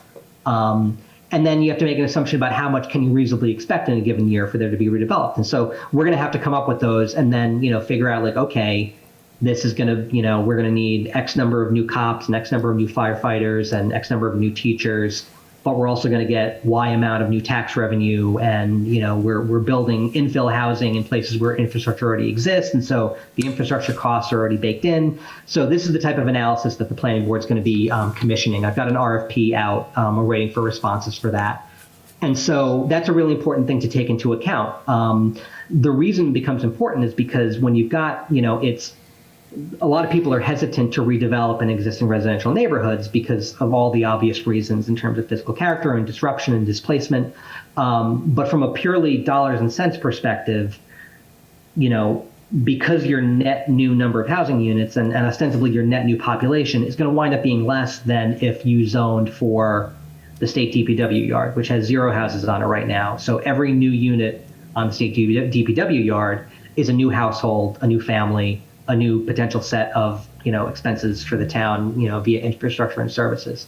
So it's important to keep in mind that this is and the state uses kind of complicated language when they say this is a zoning mandate, not a production mandate. So if we pass compliant zoning and DHCD gives it the thumbs up and not a single unit gets built, we're still in the clear and we're compliant. Now there will be units built, but there's no expectation or requirement that any amount of housing actually get built. We're just trying to sort of set the landscape. One final thing, and I know I've been talking for a lot, but one thing, like when you see, for instance, when we're going to talk about rezoning, 88 Wharf, which already has a multifamily building on it. Now, we may zone that parcel of land for, it's currently 2-ish acres. It's got 78 units inside of it. So, it's between 35 and 38 units per acre of density right now. We may zone that for 40 units per acre. And now we've got a big parcel with a good density on it. The 78 different condo owners at 88 Wharf, I refuse to believe will ever collectively decide that they want to demolish their building and redevelop it for a handful of new units. And so, we're rezoning for a by right development on a site that already has a multifamily building on it. So we're kind of like, people ask about, can we get credit for units we already have? Not exactly, but that's one way that we can kind of acknowledge we already have some multifamily housing. Let's get some credit for it without, again, maybe decades down the line it may happen, but there's really no immediate kind of threat of that sort of thing going on. Great. That's why kind of that net gross kind of conversation becomes important. Other comments or questions? I'm gonna let it go for tonight. If I get started, I'll be going for an hour. I'm just gonna let it go. Can I just Yeah, make Ms. Bradley. Thank you so much, Mr. Chair. Can I just make a recommendation? If folks do have comments and questions from this board, they can go to these other meetings and ask them and bring them up there. And we as a board can also have a separate meeting just for this. This is obviously something that's very important to us. It's something that we're going to have to really dig into the weeds about. To try and get our questions answered at this point is not something that's going to be workable. So Productive, I yeah. encourage everybody to go to these other meetings throughout the summer. Please make time on your calendars. I know I will. And then we can reconvene and figure out what the next steps are, because this is just a lot of time. Yeah, and I'm happy to come back to this board whenever you have me. Absolutely. Absolutely, Tim. Thank it's you, really Tim. important Absolutely, to keep Tim. you all Yep. apprised of this. Any other comments or questions? I will just say, and Tim, this is more of a comment, and you can just yes or no in terms of the response. If we are at the point where we think we have a plan for unit capacity and area size, and the density is what's holding us back, is it possible to think about the potential for relief from DCHD for that requirement if we're seeking compliance in other areas and that's something to think about? You can just say yes, it's something to think about, or no, it's not something to think about. So you can always think. Okay, great. Thank you. Thank you. Fair enough. All right. So I think we can move on to item 7, which is discussion approval of the local initiative program application for affordable local action units at 131 Elliott Street. Is this Tim or you? Yeah, so this is just to build on, we just did this a few months ago for a similar project on Fairbanks. But this is to satisfy the 4 affordable units that are in the 131 Elliott Street project. The local initiative program application was in your packets, and with the approval tonight, we'll send that off to DHCD to keep that process moving. Comments or questions? No. It's the Hendricks building. I'm sorry? It's the Hendricks building, yes. Yes, Yes. that's correct. Mr. Chair, I'll make a motion to approve. What's 7 again? The application, local initiative program application for 4 affordable local action units at 131 Elliott Street. And authorize the chair to sign. And authorize the chair to sign I'll tonight. second. Motion been made and seconded. Any further discussion? All those in favor? Aye. Unanimous.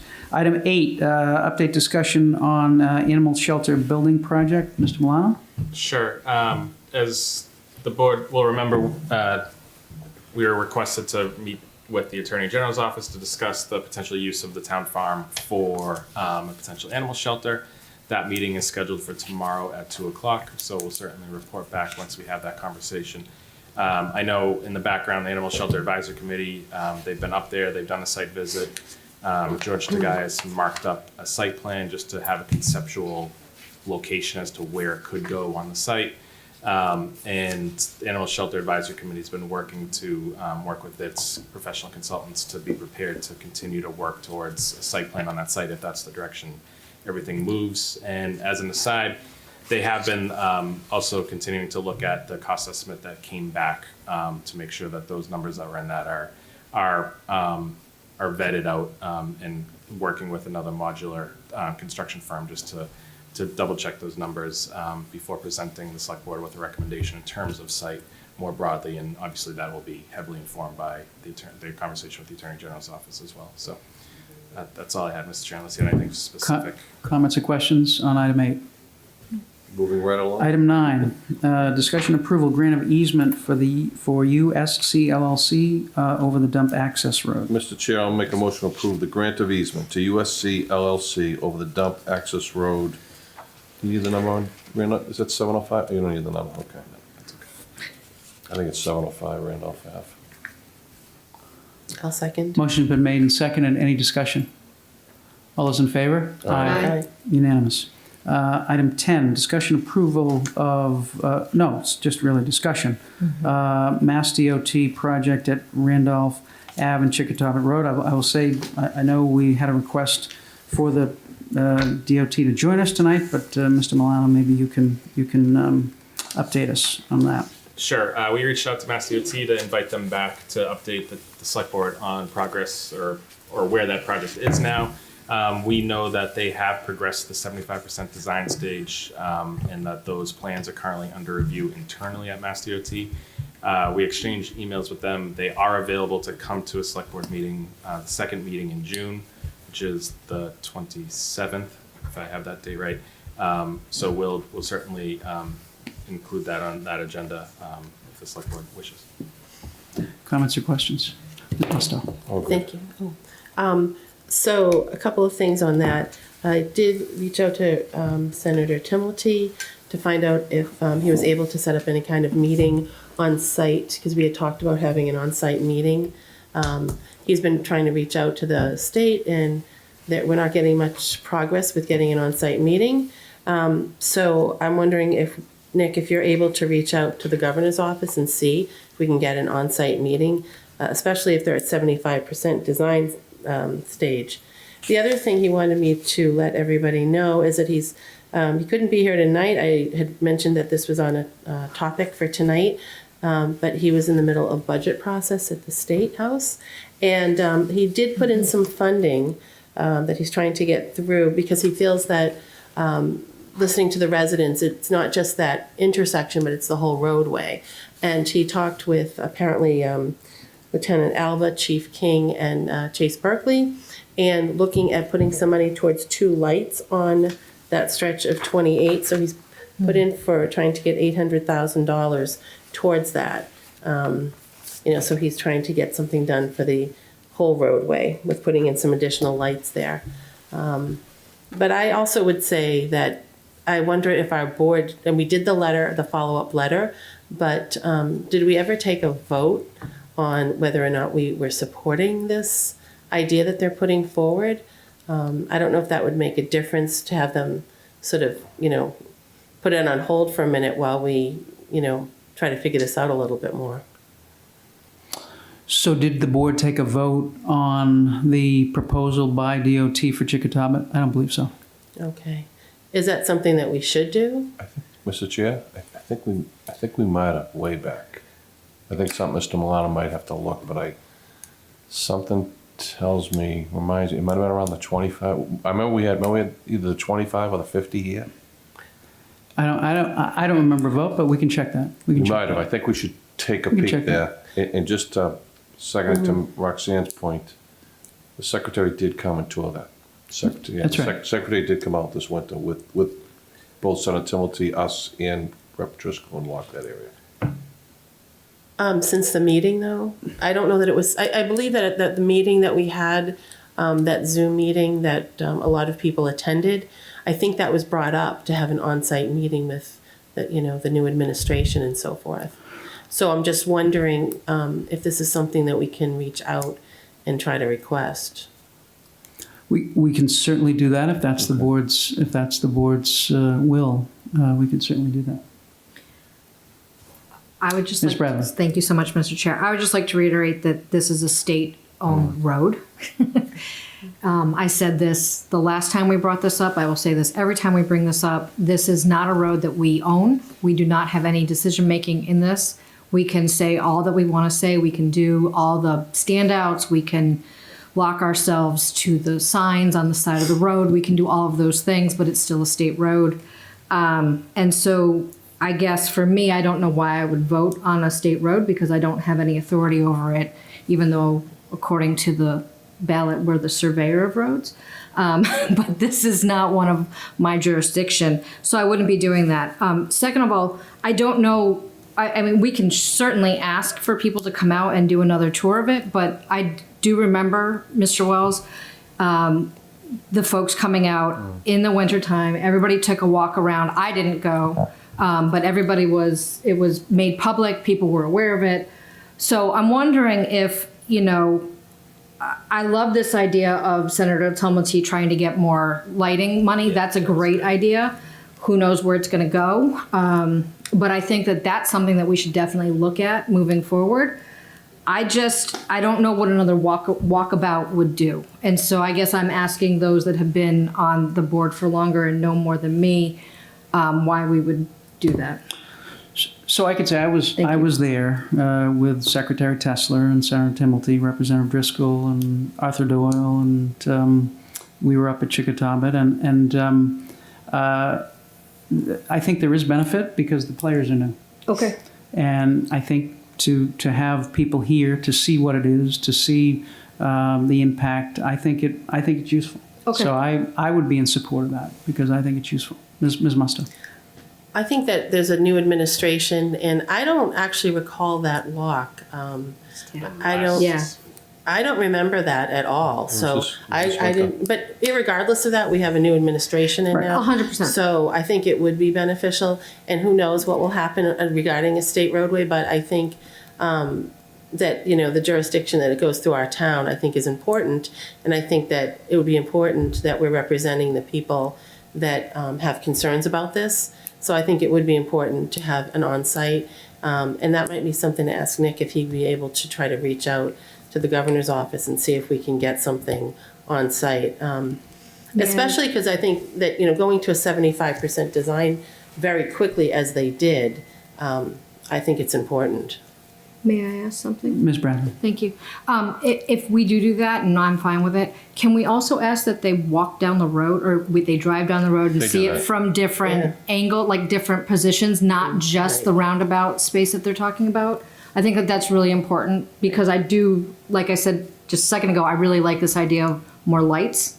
I mean, I hate sitting at lights, but also I think it's a great idea. So if we could include that, thank you.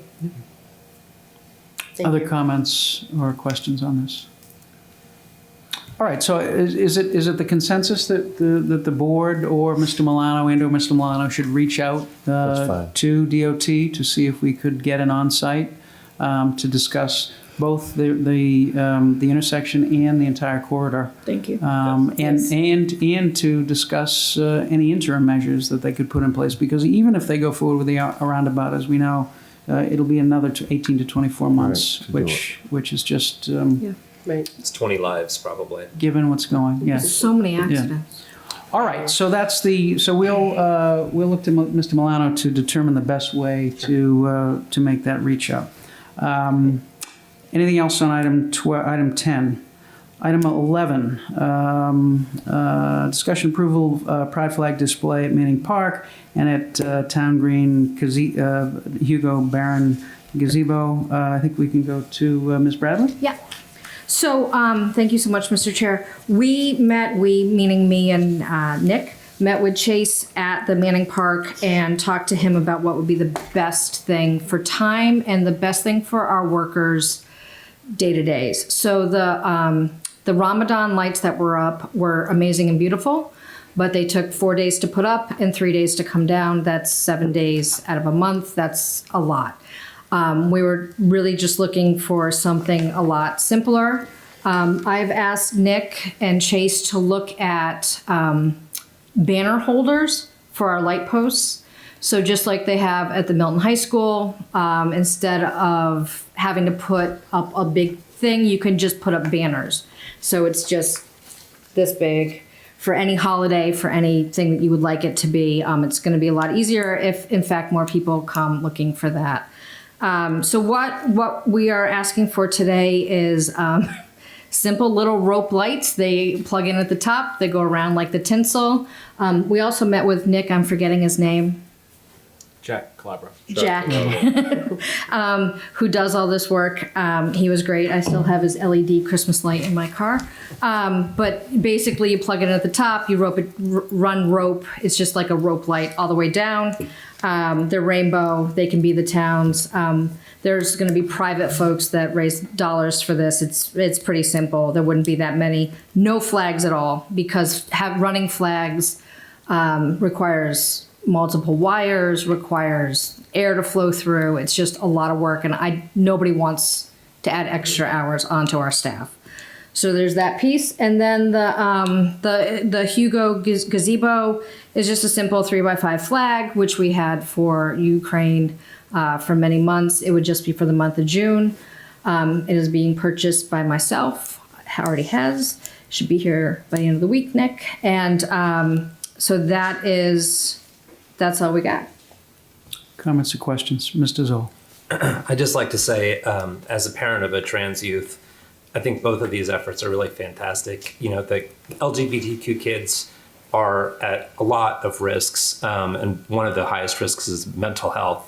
And having the community really embrace them and their cause, I think it's fantastic. So, Aaron, thanks for all the work you put in on this. I think it's really important.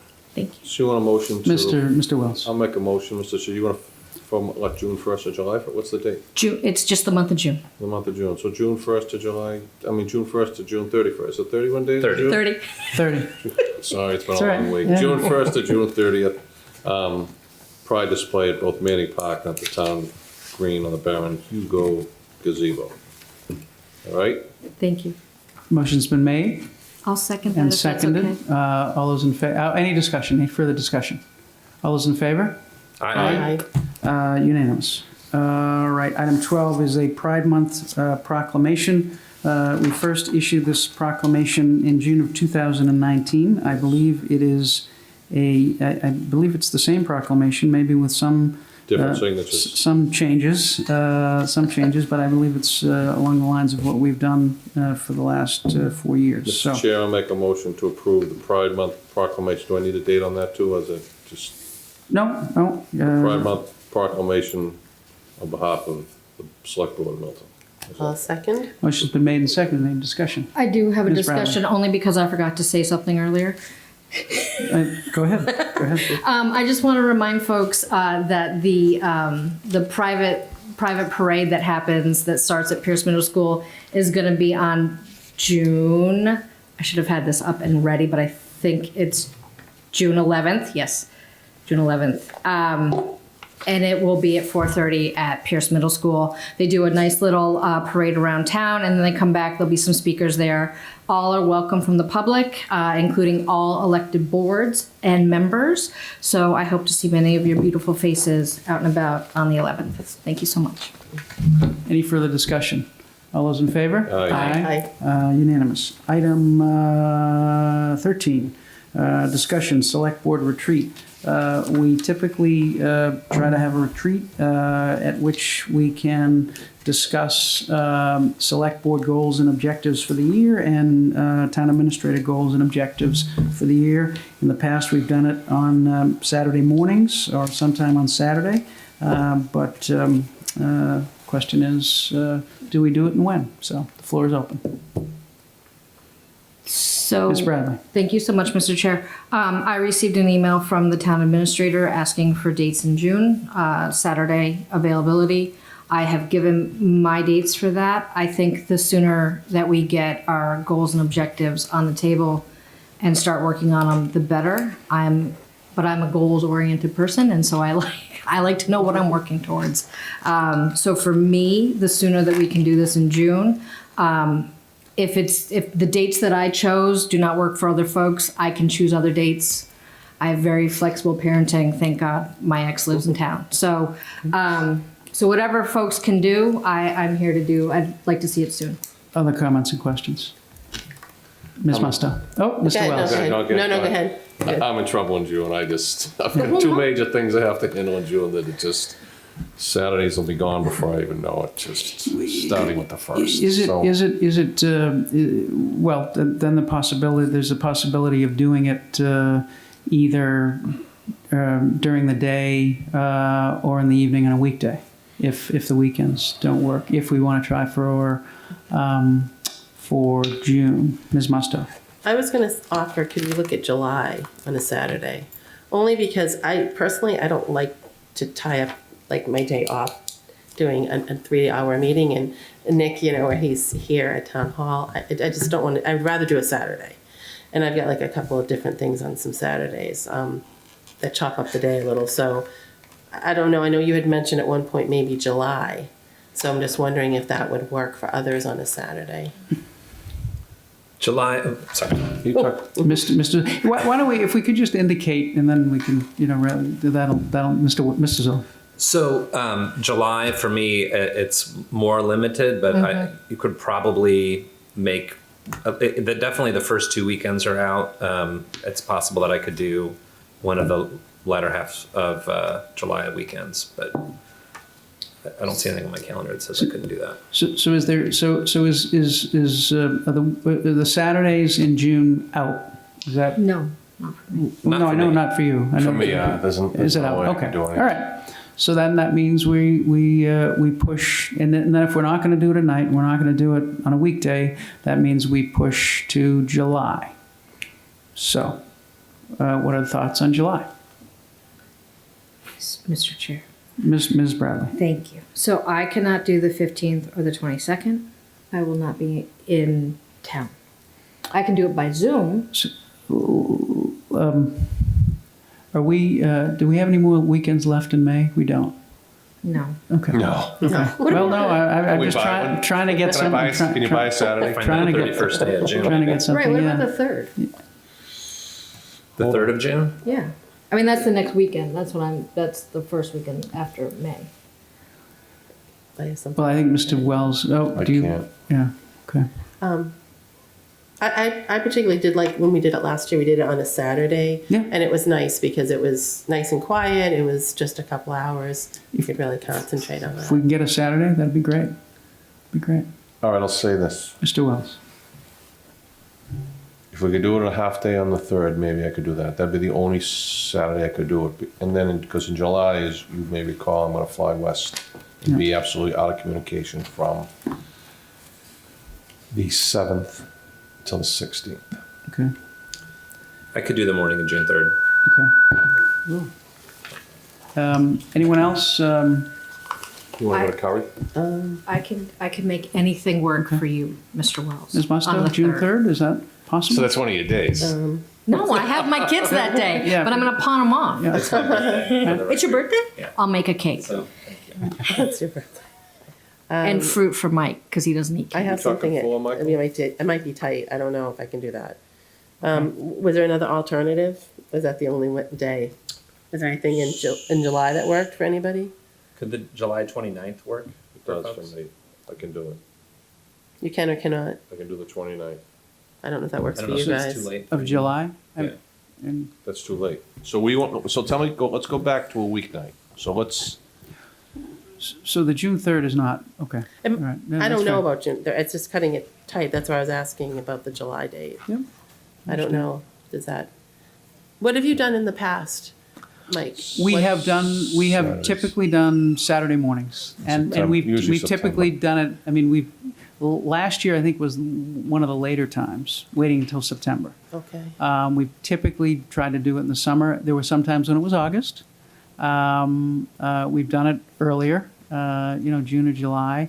I think there's a benefit to doing it earlier because, as has been articulated, but, we're at the mercy of our schedules, so we do the best we can. So if we do it in July, that'll be sooner than we did it last year, right? Because we didn't do Like it. 2 months. We didn't do it till September last year. So So it's like 2 months. So it's however we can. I understand everyone has busy schedules and difficulties, so we'll just do the best we can. I love the summer. The only bad thing is we're gonna be shoveling snow before you know it. That's No, why I hate, So we have I think June 3rd was possible. I think I can try to do anything in the morning, but June 3rd was an issue for me, I think, as well, but I could work it. But, so we have, I think, July 29th, which is what Mr. Zoll presented. And so, June 29th?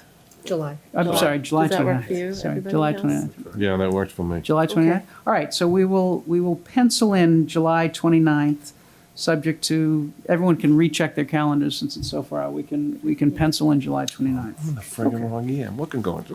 All right, item 14, discussion approval, appointments, reappointments of select board members. These are committees. Is my mic working? I guess it is. It is. Yeah. Turn the Oh, they did. volume down in here to stop the feedback. Just us now. Got it.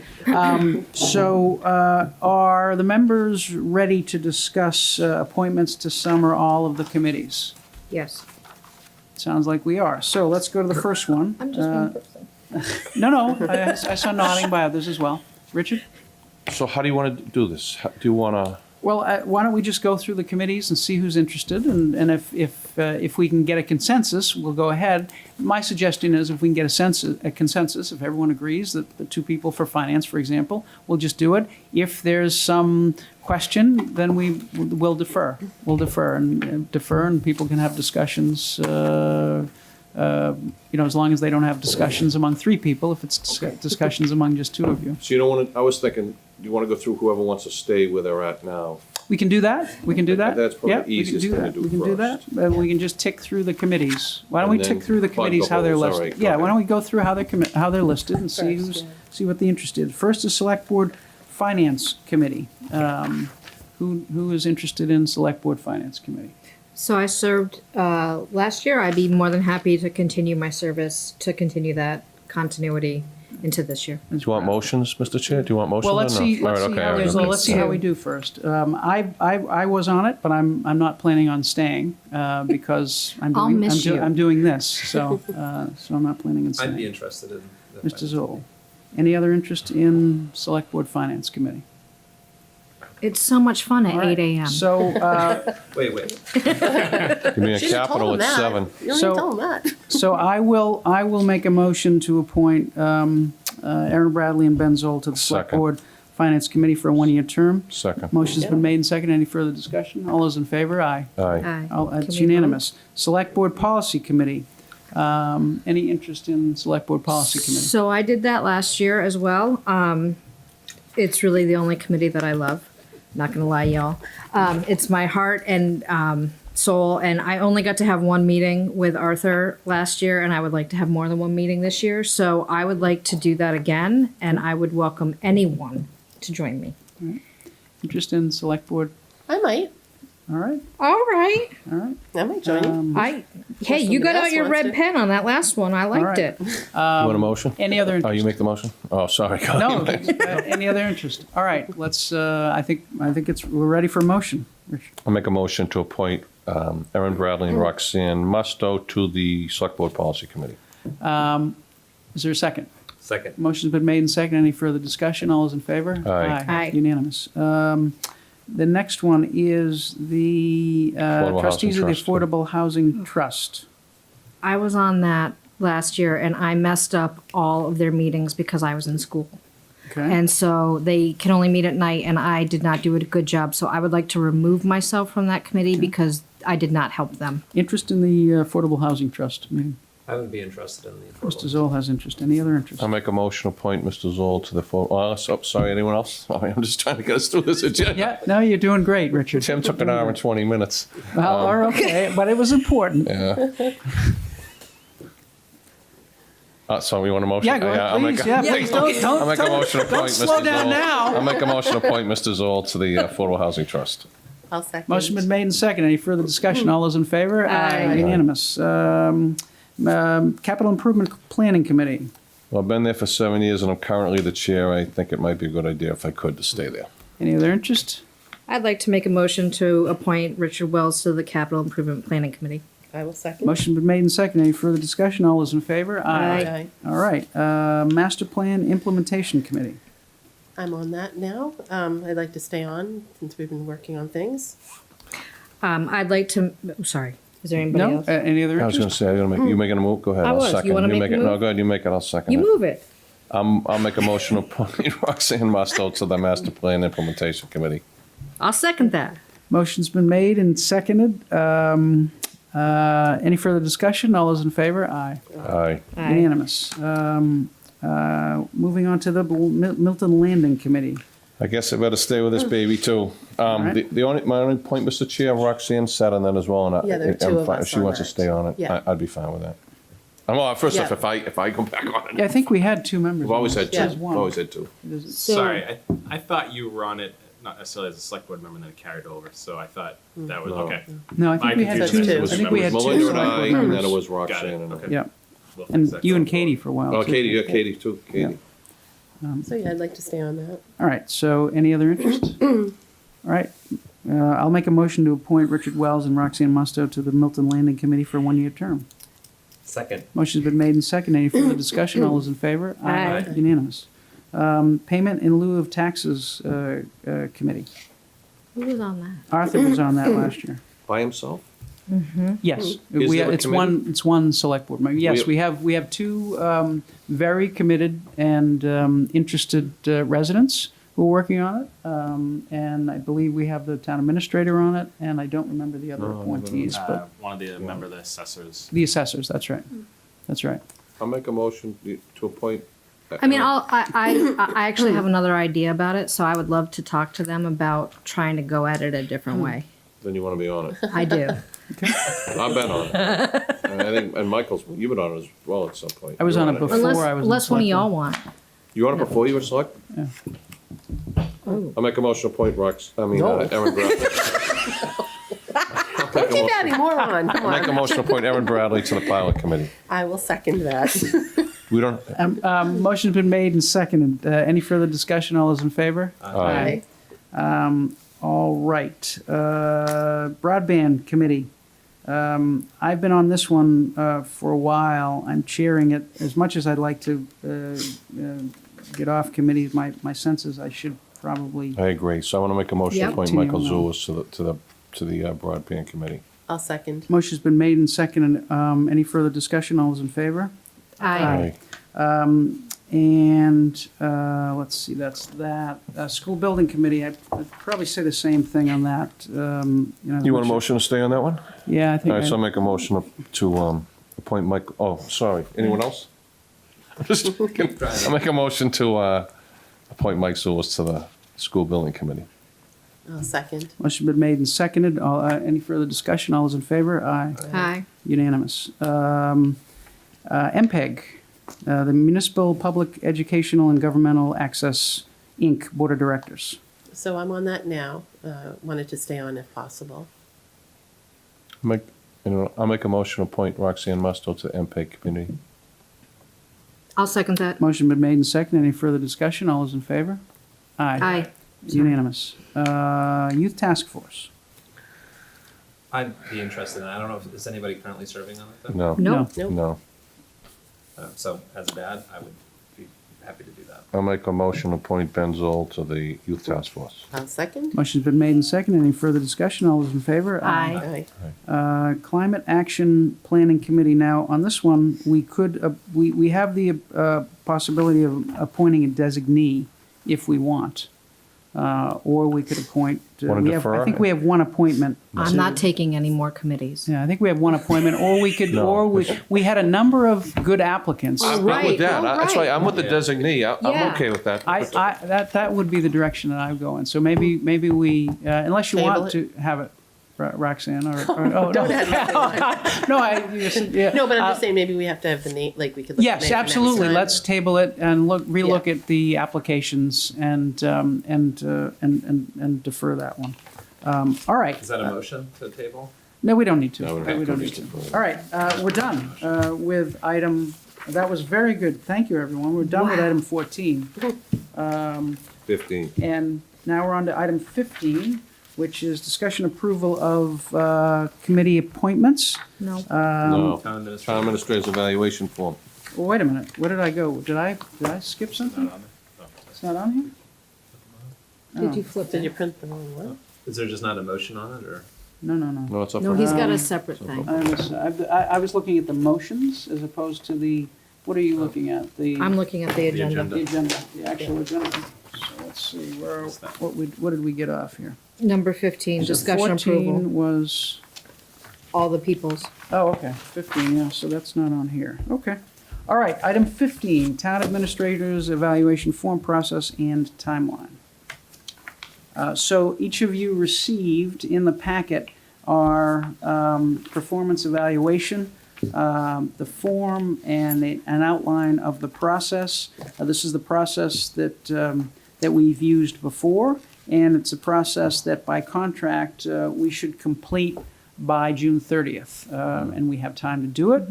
We just each need to do two things. One, we need to have a reviewer who would consolidate the comments for a presentation to Mr. Milano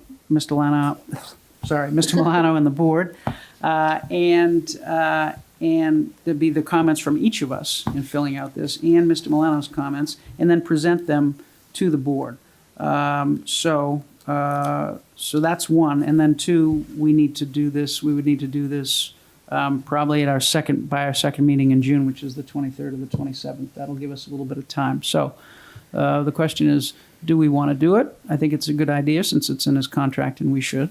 And then the question is, who wants to be and who can be the reviewer? Usually in the past, it's been the immediate past chair, but that doesn't really work here. Mr. Chair, quick question. Mr. How many months are you in the position? 9 months. Well, no, sorry. I started in September. This would be 9 months to June 30th. And this would be September to your June. first, Correct. right? And it's in his contract to do it now. It is in the contract to do it Yeah. now? Yes. Okay. It is awkward timing. Yeah. With the election, and it's just always never quite perfect.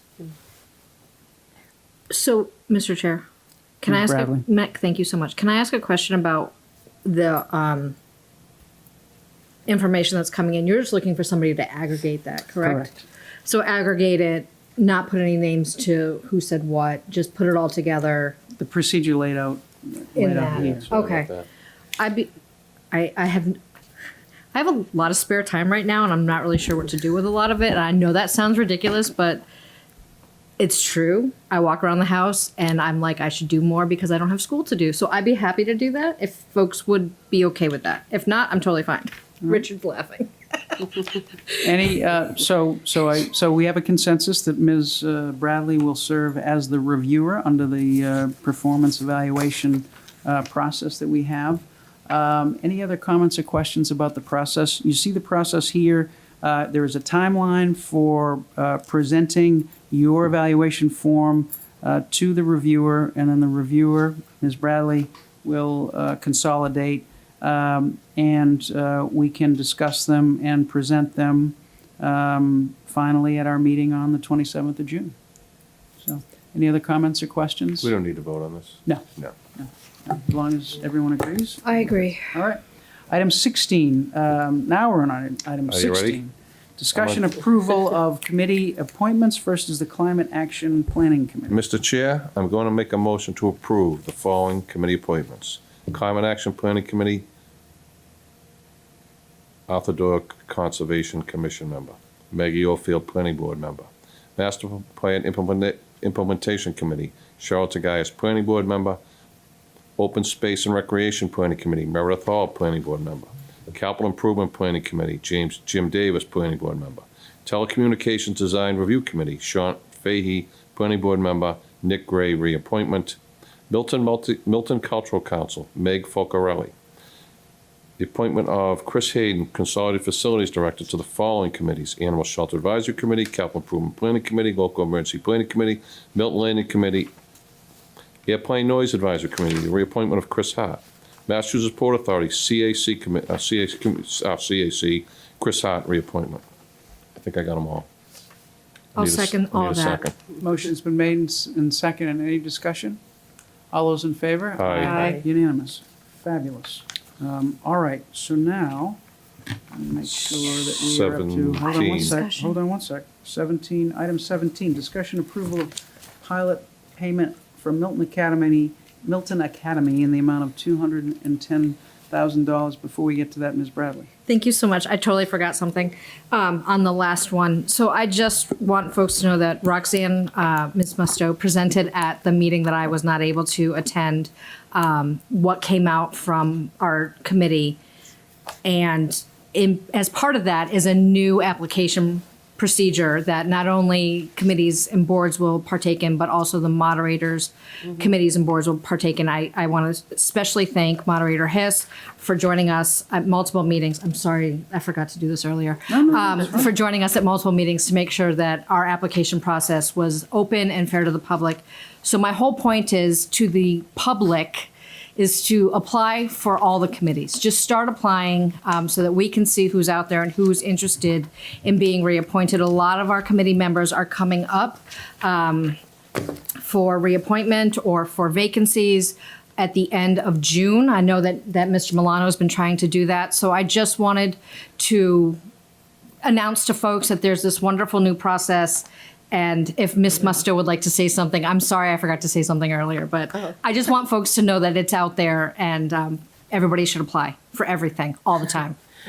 The other thing just to add to that would be that for each thing that you apply for, it's a separate application.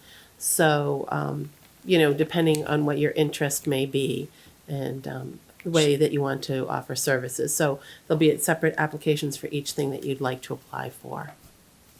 Great, and it's important, and I'm glad. Thank you. I'm Sorry. glad you both mentioned it. It's very important, and sometimes when we try to get through these things a little more quickly, those get lost. So we don't want to do that. So definitely jump in and raise your hand, and let's make sure that we don't move too fast through those things. So thank you for that. Item 17, discussion approval of pilot payment from Milton Academy in the amount of $210,000. So, Mr. Chair, for the purpose of discussion, I want to make a motion to approve the donation. And I'm not going to call it the donation. I want to change the word to payment. The payment in the amount of I'm sorry, excuse me. I jumped that one. Okay. I'll make a motion to approve the pilot payment from Milton Academy in the amount of $210,000. Motion's been made. A second. Motion been made and seconded. Any discussion? Quick question. Mr. What was last Wells. year's payment? Last year's payment was, for the equivalent was $200,000 for the general fund. And so, Go ahead. No, that was Yeah. just my question. all right, Go ahead. so I will add that the I Milton know there'd be Academy, discussion. the Milton Academy payment does not comport with our pilot policy. It does not reach the amount that they should pay, the minimum amount that they should pay under our pilot policy. But the pilot, there is no legal mandate for us to enforce the pilot policy that we have in place in the town. We can suggest and ask and request that they comply with the policy, but ultimately it is not mandatory. However, since 2019, the general fund payments from Milton Academy have increased 68%, which is very good. They've gone up from $125,000 in 2019 to $210,000 currently, which is a 68% increase, which is the right direction. And I think that it's good news. The total payments that Milton Academy pays for the fire department, the police department, the teen center, the library, in addition to the general fund, have increased by 78% since 2019. And that's the overall contributions have increased from $140,000 since $250,000. So this is good news for the town. I think it's a great credit to Milton Academy that those increases have been made. And I think it's also a credit to our pilot committee that has worked over the last few years to increase those amounts. So thank you to Milton Academy for those increases. And we'll be talking, I'm sure the pilot committee will be talking to you in the coming months and years. Any other discussion? So, All those in favor? aye. Aye, unanimous. All right, item 18. Mr. Chair, make a motion to approve the donation in the amount of $200 from the First Parish Church in Milton to the Milton Coalition. I'll second. Motion's been made and seconded. Any discussion? All those in favor? Aye. Unanimous. Item 19, discussion of a memorial tribute for Marvin Gordon. So I will lead on this. Marvin Gordon passed away about a year and a half ago.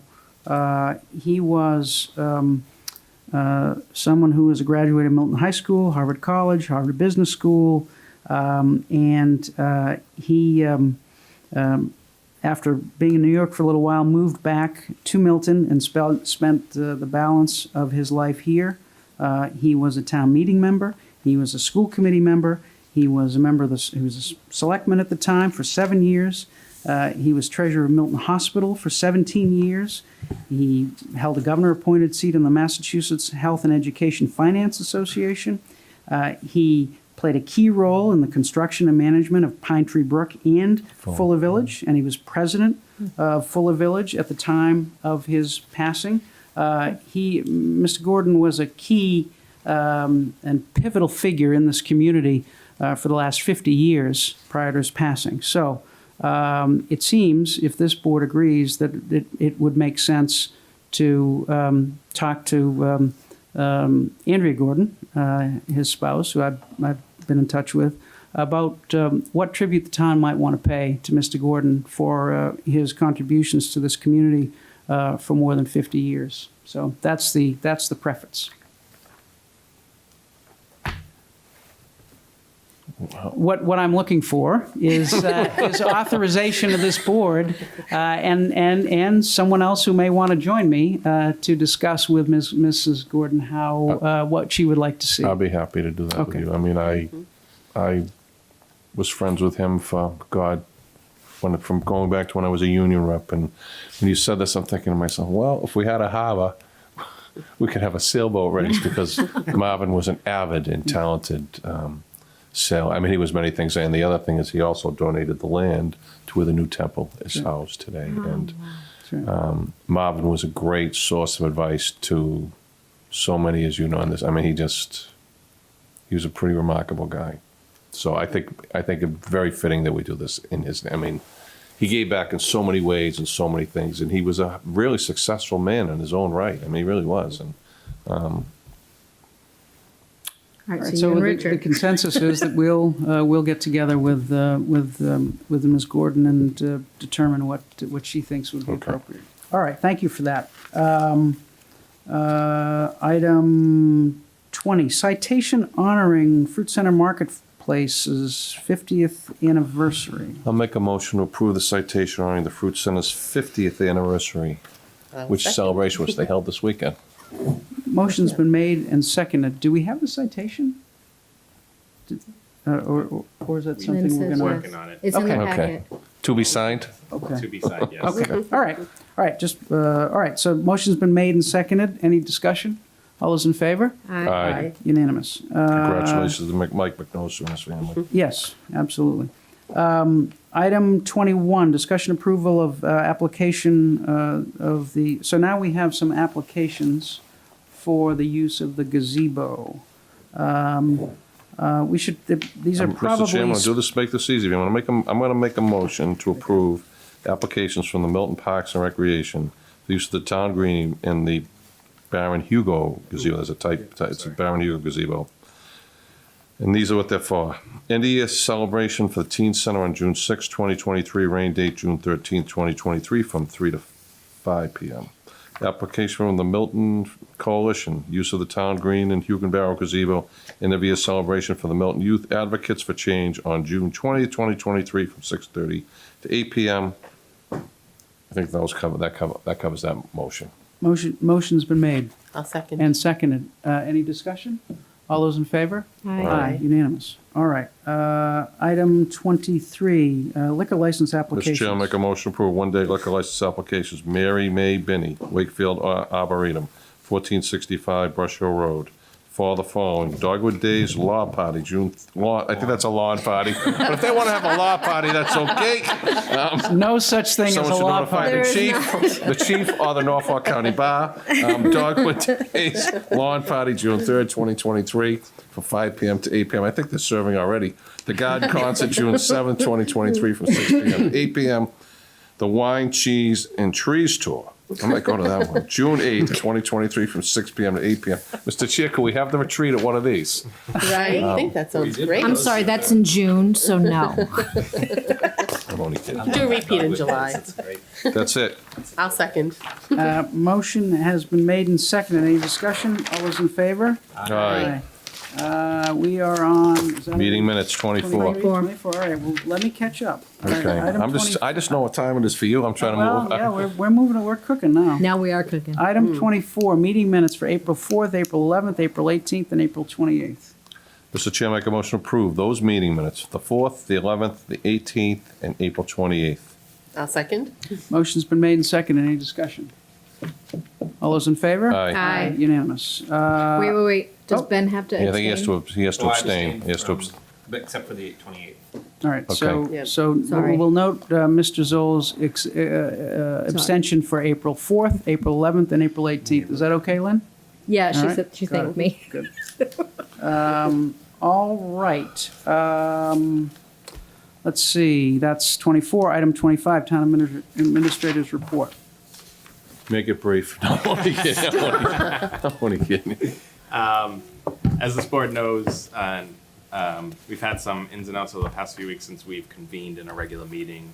So Joe Prondek's last day was a couple of weeks ago.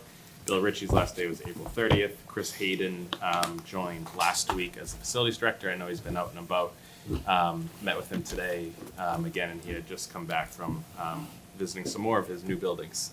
So he's been out there seeing everything, getting the lay of the land. Our civil engineer position had been vacant for a while. Sky Berube, a recent UMass Dartmouth grad, has accepted and will be starting in mid-June for that position. And also over the past few weeks, Jack Turner has started as the environmental coordinator replacing Mira Patel.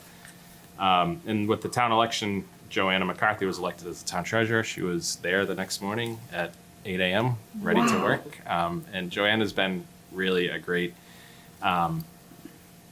it's just a great part of the team. She's dived right in. Not a lot of municipal finance experience, actually zero. So, but a lot of finance experience. So she's bringing that perspective. We had a long, good meeting with bond counsel today to just talk around debt and those issues. So, just appreciate what she's brought to that office since she started. A couple other items. DEI training for town staff is ongoing now in May and June. We did shut the building on April 27th in the afternoon for active shooter training. Thanks to the residents for understanding why we closed down, but Detective Simildoro and Lieutenant Caputo came over from the department, sat with town hall staff for a few hours, went around to every office explaining how different staffers can react and based on where they are in the building, what their office has to lend. So I think it was well received and hopefully is just entirely precautionary forever. Annual town reports are out. Thanks to Lynn for all of her hard work on getting those annual town reports out. I think they look great. And we've been distributing them to town meeting members, especially new ones who joined recently with the election.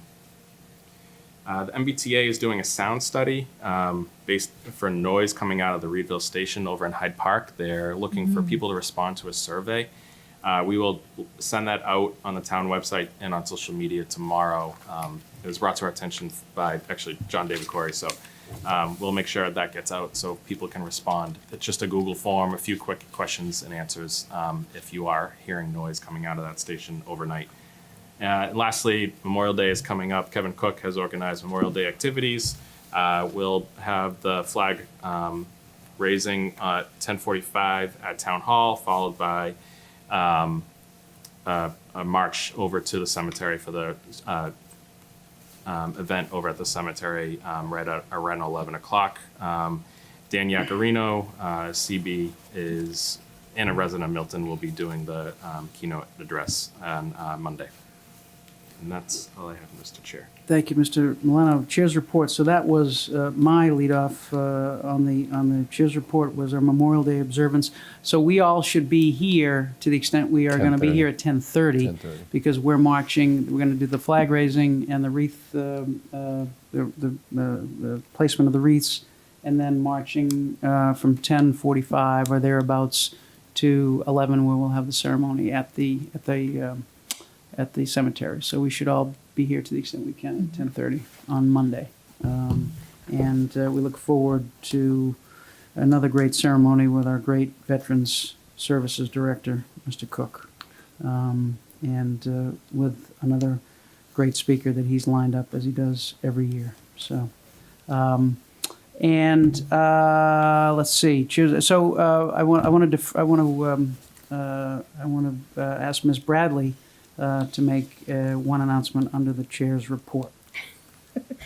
Thank you so much, Mr. Chair. I just wanted to wish on behalf of, I'm sure, the entire select board, the Pierce 8th grade students that are heading off to Washington, D.C. tomorrow, a great trip and a safe trip. It's the first trip that's happened since COVID hit. So there's been a couple years where kids didn't get to go. And I'm so sorry, you guys, that didn't get to go. Man. Maybe you ask your parents to bring you to DC this summer. But anyways, it's going to be a great trip, and I hope that all those kids learn a lot and remember and learn about our democracy. And so thank you to all those that are volunteering their time to go down to DC, and please be safe. Thank you so much. Great. Thanks. Item 27, public comment response. Any public comment response? I will add, there was one comment about, from one of the commenters about the school building committee, all the meetings violated the open meeting law. Wasn't quite accurate. There were some meetings in 2020 and 21 where there was a discussion both of private land and of publicly owned land. The AG's office said that the publicly owned land meetings should have been public, so that those meetings should have been separated. But all of those minutes were produced last October. So everything's been produced, everything's been public, so but for that piece of the meetings, all of those things have been taken care of. Anything else on public comment response? Item 28, future meeting dates. I think we're set on meetings on the second and fourth Tuesdays of the month. And so that will take us to Tuesday the 13th. Is that the next meeting? All right. Tuesday the 13th, Tuesday the 27th, and Tuesday, July 11th. And then we added, we penciled in the 29th Saturday for retreat, and we'll more to come on that. All right. Item 29, executive session. So, You gonna make a motion? yeah. Okay. So pursuant to Chapter 38, Section 21A3, I'll move to enter into executive session to discuss litigation strategy against the MBTA related to the condition of the stairs at the MBTA station at Adams Street, based on my belief that discussion of this matter in open session may have a detrimental effect on the litigating position of the Select Board. The Select Board will return to open session. Do I have a second? Second. Motion's been made and seconded. Any discussion? This will be a roll call vote. Ms. Bradley? Yes. Ms. Musto? Yes. Mr. Wells? Yes. Mr. Zoll? Yes. And Mr. Zulish, yes. And I'll make a motion to enter into executive session to discuss strategy with respect to collective bargaining units, Milton Clerical Unit of the Southeastern Public Employees Association, Milton Professional Management Association, Milton Public Employee Association, Milton Firefighters Local 116, Milton Police Association, and Milton Superior Officers. Based on my belief that discussion of this matter in open session may have a detrimental effect on the negotiating position of the Select Board. Again, the Select Board will return to open session after these executive sessions. Do I have a second? Second. Motion been made and seconded. Any discussion? All those in favor, this will be a roll call vote. Ms. Bradley? Yes. Ms. Musto? Yes. Mr. Wells? Yes. Mr. Zoll? Yes. Mr. Zulish, yes. Okay, so we're going to go into executive session. We will come out of executive session for those who are following for item 31 on our agenda, which is discussion approval of memorandum of agreement with the Milton Public Employee Association from July 1, 2022 to June 30th, 2025. So we're going into executive session, and we will be back as quickly as we can. Thank you.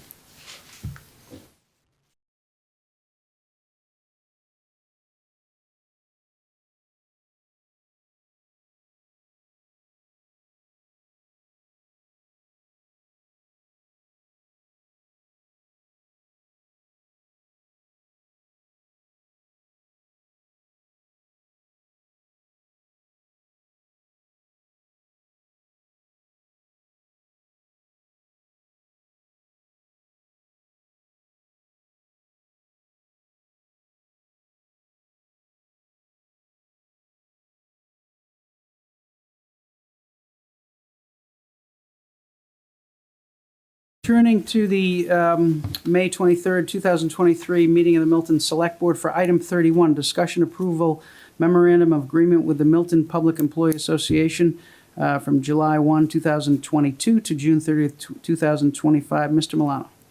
Sure. So we have before you an MOA covering the current fiscal year and the next two with the Milton Public Employee Association, which represents employees in the cemetery, parks, consolidated facilities, and DPW departments.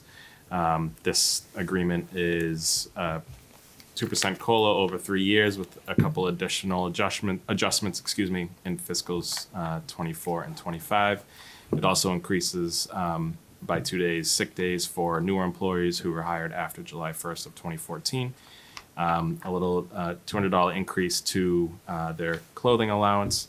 It also does secure some language for the town whereby some employees who do not show up to work may then try to work in overtime. We are preventing that from happening going forward. We've added Juneteenth to the list of holidays. This contract comes at the conclusion of lengthy negotiations over the past 18 months or so. So the bargaining unit did ratify it last week. Look to the select board for approval today, and we'll get working to get the retro payments out to the employees. Comments or questions? Mr. Chair, I'll make a motion to approve the agreement between the town of Milton and the Milton Public Employees Union, also known as the DPW Union, DPW and Cemetery. I'll second. Motion's been made and seconded. Any further discussion? All those in favor? Aye. Unanimous. Before we adjourn, Mr. Zoll. Just wanted to, in the same spirit of wishing well to the 8th graders going to DC, wish the performers well at the Milton High School's performance of Mamma Mia, which is going to be coming up this weekend. Tickets are already sold out for Thursday, but as of this morning, there were still tickets available for the Friday and the 2 Saturday shows. And also wish the Pierce players luck at their Newsies, which is going to be the following weekend. I shouldn't say luck, I should say break a leg. I've That's right. been around theaters long enough to know that, but I hope that everyone breaks a leg. Great. Do you know how people get tickets? I think you should tell them. I think if you go to the Milton High School I know a lot website, about running things like this. if you go to the Milton High School website, there's links there, and I don't know that the town page has a link to it, but I know the high school does. Any further? Motion to adjourn? So moved. Motion's been made by Mr. Wells and seconded. All those in favor? Aye. Thank you, everyone. We will return on June 13th, 2023, and we will hope to see you at our Memorial Day ceremonies this coming Monday. Thank you very much.